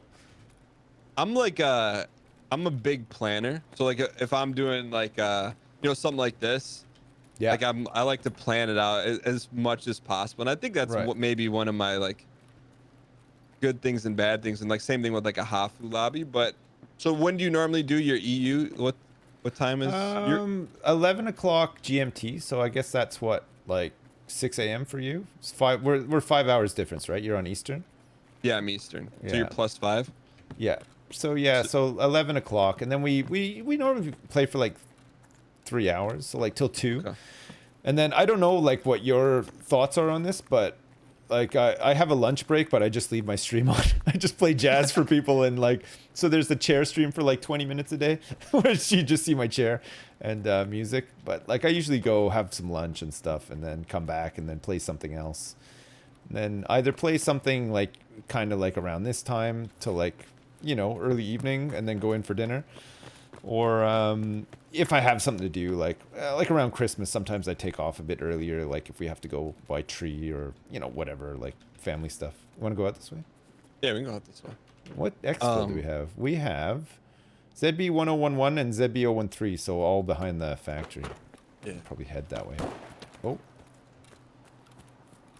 Didn't see that. no, it's Did you up. go? Okay. I went right. Yeah, you see me. Yeah. Sounds think like that's gas station. Gas station, Yeah. yeah. But yeah, it's like I don't know. I'm in such a routine now. I don't think about it much, you know. Like, and actually, because I game as a hobby, the hobby and the job sort of mix together so well too, right? Like, I'll get into a game, like when I stream Tarkov or like Overwatch or something. Oh, what the hell? Oh, I'm exhausted. Do I need to eat some peas? Hang on, I just need to eat some peas here. Okay. Blood sugar's low. I'm about to collapse. You know, like I almost sort of like look forward to it as just a day of gaming. You know what I mean? Like it's kind of nice to get to that point. Like I feel like like you're putting on a bit of a show, but I'm relaxed about it enough now to just sort of game. You know what I mean? And not worry too much about being entertaining. I think my chat probably backed me up on that too. A loyal audience that if you want to play Tarkov, you play Tarkov. Yeah, and for the most part they stick around, I guess. Chat is that right or no? No, I mean it depends. Some games work better for me than others for sure, but I'm sure you find that as well. Like if you've been around as long as you have, like sometimes you just find like this game that, you know, hits and everybody wants to watch you play it, but you can only take so much of the same game, right? Like, yeah, that's what I was gonna ask you, because I'm good for maybe like 2 days a week of Among Us. Yeah, but it gets to, I mean, have you found fatigue from that yet, or no, not yet? I mean the game itself, I think the lobbies I play in are varied enough where it keeps it kind of interesting anyway, like skill wise and stuff like that. Like our morning lobbies I'd say are more casual than Hafu's, which are a little bit more sweaty. Like Yeah. the people that she's very competitive anyway, and you know, like people like 5-Up, Yeti, people like that she's played with are all kind of like that too, a bit competitive, or have just clocked hundreds of hours of the game, so they're just very good at it. You mean sweaty in the nicest way possible? Yeah. I'm not really using good it, at the game. Yeah. I'm not using it like as a derogatory. Like it's kind of like complimentary, you know. Like yeah, I feel if you're that good at the game, I mean, what can you do? What can you say, sort of thing. But like yeah, no, I don't find I'm bored of it. I really like the social side of it too. You know, like I like just like playing with a bunch of different people and stuff. Whoa. Got him. Oh, did you? Oh, good. Where was he? He was near the checkpoint. Oh, right. Okay. God, I thought that was... Have you been in the streamer room here yet? No. Yo, this is my favorite room, maybe in the whole game. All right. Okay. Streamer room. Streamer room. What, like a Twitch streamer room? Well, you know what? I feel like Willy Wonka. Enter in the chocolate factory right there. Oh my God. Yeah, no, I've never seen this. Is this new? Have they added this recently or something? Last patch. Oh, that's hilarious. And there's good loot in here too. Yeah, I found a key here. Oh, RBVO. That's gotta be pretty good, right? Yeah. It's another charge key? Holy shit. It's been a good run. Yeah. Like two big keys. How much is RBVO worth, chat? Tell me. Spill the beans. Oh, have you ever played proximity chat on Among Us? I haven't. How does that work? It's odd. I played it last night, and I think the group... It was fun, but the group I played it with were very, very excitable. And it was New Year's Eve, so it was... They were... I think some of them were drunk too, which made them even more excitable, I guess. But it basically, you can just talk the whole time, right? It uses like... A whole time? No, take that. Take that gas. I don't think I have room for it. I'll make room for it. Hang on. Yeah, you can talk. You can talk the whole time. So as long as you're close to somebody, you can just. So you're wandering down a hallway. You're like, oh, come with me. I got to go to electric and do this task or whatever, and people can talk back to you and hear you and everything. It just. I think it's just meant to be a bit of fun. I don't think people necessarily take it seriously like they would the normal game or whatever. But it's fun. Does it turn off if you're not near the person, or it's not? Yeah, and you hear their voice like quieter if they're far away from you and stuff too. Which is like. How does that work? Is that through Discord or something, or how does that? It's just built into the game, or is it a mod? You got to download a mod for it. Yeah, it's like a voice server sort of thing, which is easy, really easy to install. Actually, it's not too bad at all. But actually, do I need bolts? Do I need bolts? Bolts are good money on the flea when you get to the flea market. Okay. I think I need them for quests and stuff too. Oh. I'm Are just you- reloading. Real quick. Oh, Yeah, right, okay. I'm packing, man. I thought that you crashed. Hey, look, there's like a little dinosaur toy on the ground here too. Oh, this room's But no, great. I found with Among Us that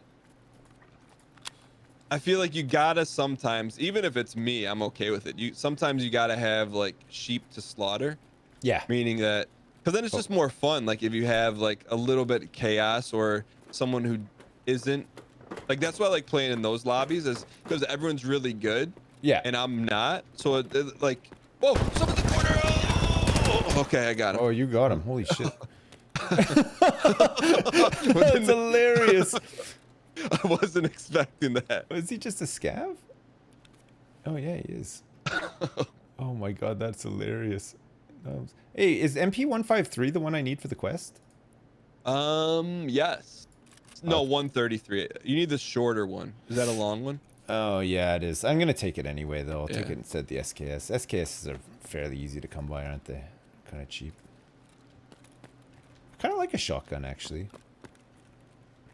That was kind of... There was a shotgun meta last wipe at Tarkov that people really got into, yeah. All right.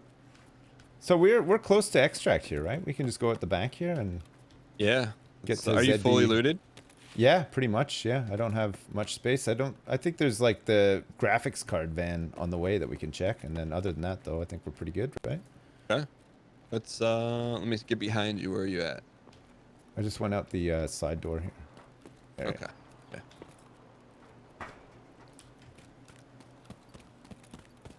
Yeah, I feel like I don't know. I feel like coming back to this game, like after not playing it for a while, I have like less of a heart attack. Oh, I went right into a where warehouse. the blue van is outside. Okay. There's a computer in here. Oh, it's been searched already. Never mind. All right, I'm just heading around to the back of the warehouse. Okay. Yeah, I used to get like, I feel like my heart rate was like off the charts at times playing this game, but like I haven't felt too bad coming back to it. This is me. I'm eating. If you see me. Where? Oh That's yeah, me. I That's see. me. That's me. Okay. Yeah, there's some moments. I mean, it still gets your blood going a little bit. Let's Yeah. do you have room in your stash or no? This is No, not another really, newer. no. Have you been in here yet? What, is This is this all a new? Yeah, this is new last patch. There's also good loot back here. Oh, okay. In this, you can open that. It's good. Oh, someone already opened that. Yeah, it's all. And then there's a So room is there up a there. new key for it? No, this is open. Oh, This it's is just open. Yeah. Wow, okay. I think we can just go down here, right? Yeah. Looks like it's been open yet.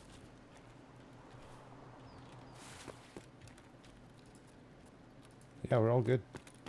This is nice. We got some good loot there. Oh, you want me to? That's me. That's me. That's me. Oh yeah. Nicely done. Nicely done. A successful extract with some actual stuff. I think we've done it twice now, right? We got a couple of extracts today. Yeah. Nice. Channel prediction points. Let's see it. Everyone votes against me. I killed Batir Doter. Escape. Nice. I get it. You know, I always when we do predictions, I always try a little bit harder because I don't want to let. On my side, it's the red team. We do like red is the positive outcome. I always try a little bit harder just so they get their points. Yeah, yeah. 776.5K has gone to Silecord and 83 others. Channel points. Your emote of you screaming, you look identical to one of my friends who's also on Twitch. His name is Zach Kreger. Okay. You look identical to him Nice. in that picture. Nice. I've got a couple of it's like a relatively new thing, emotes of like my face. Before that, it was just Those like are the best cartoony ones. stuff. Yeah, they are kind of funny actually. I like them. Every once in a while, like you were saying before, you know, like can my kids come in to like the garage and see me streaming? Sometimes they do. Like if they come home from school and because I got a tortoise in here, so they'll come in and say hi to Terry or whatever, and then you know, if they come in, they'll just be like, oh, what are you up to?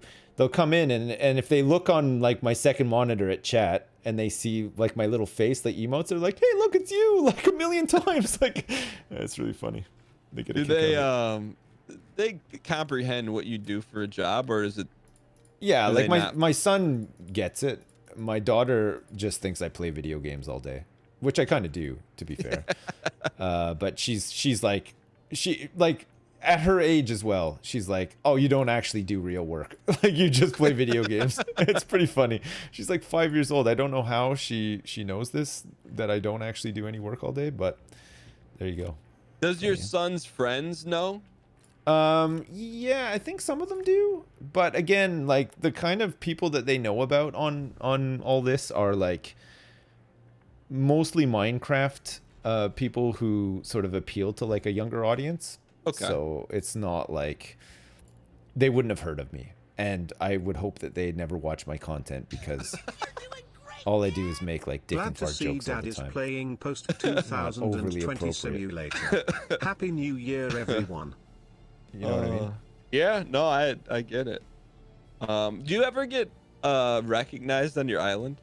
Yeah, sometimes. I mean, not recently because with COVID and everything and masks and stuff, but yeah. No, there's definitely people that have either recognized me out and about or have reached out because they know that I live here. You know, like recently a guy who does like a laser engraving thing reached out. He was like, "Oh, hey, I want to make a Christmas ornament for you guys, like for Christmas or whatever.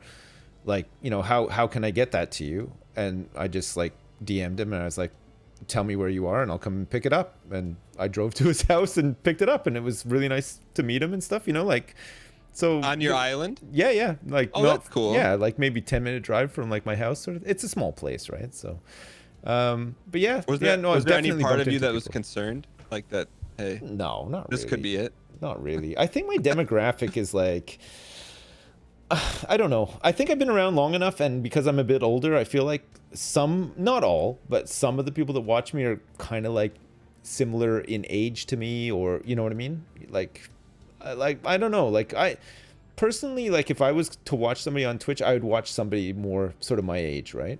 Like I don't know why that is, but and I feel like maybe that's what happens to me too. Like you skew people a little bit older. People are posting their ages now, and there's lots of people in their 30s, for example.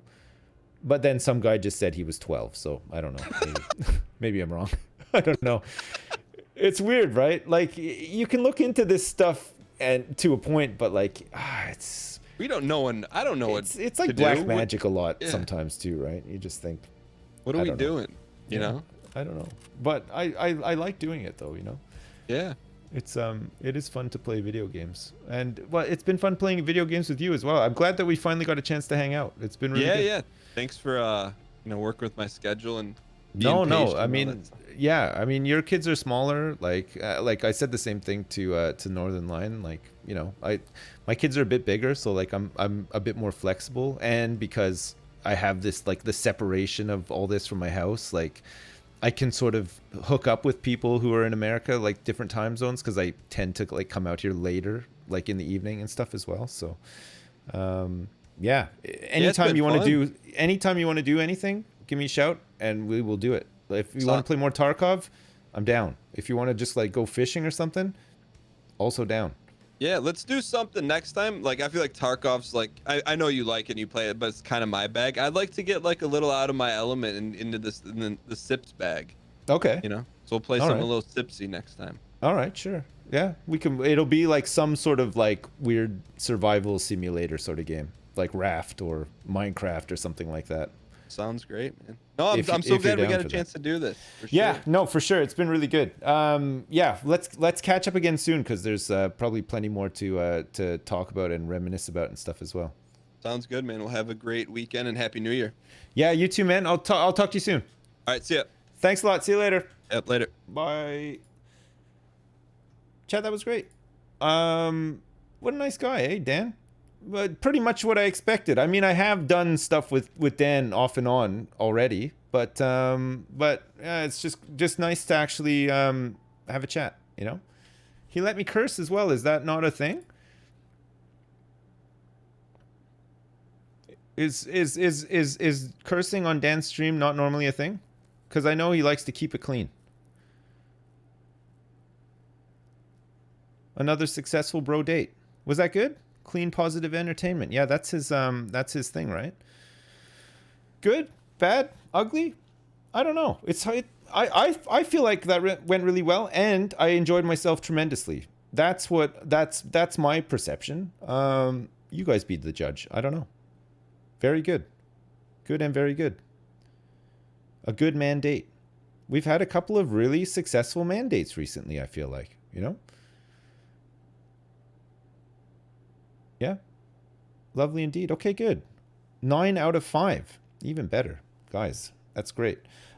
Listen, I am going to love you and leave you because it's late and my kids need feeding as usual. They need to also go to bed, and I've got some Ted Lasso to watch, and I'm hoping to start watching The Expanse tonight as well. And I will also maybe play some Tarkov later, but I probably won't stream it because I just want to like hang out and chill out, you know. Does that sound good? It's the weekend tomorrow as well, right?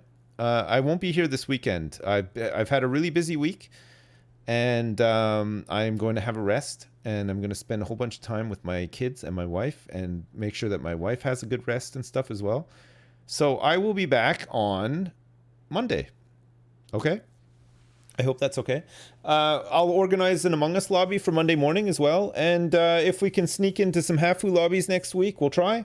And failing that, we will pick up Raft and play some more Raft because that was really fun today. And I would like to get to the point where we can experience some of the story stuff. And I'm hopefully get in touch with Northern Lion, do something with him maybe next week. Because now he's going to have this new schedule, which would be really good. I don't know what we'll play, but hopefully we'll do something. And we'll have to try to hook up with Dan again and do something soon too, right? More mandates. Yeah, we'll get some more mandates going for sure. Yeah. Nice. Have a good weekend. Thank you very much. I hope that you guys have a good weekend too. Enjoy yourselves. Do you want to raid somebody or what? Do you guys want me to raid someone? Who can we raid? Who is a good person that we can send a raid to? I know exactly who we're going to raid. We're going to raid Dan. We just fucking streamed with him, right? It's only fair that we send a bunch of you guys over to Dan. I call him the Heartbreak Kid. There you go. He's talking about wrestlers now.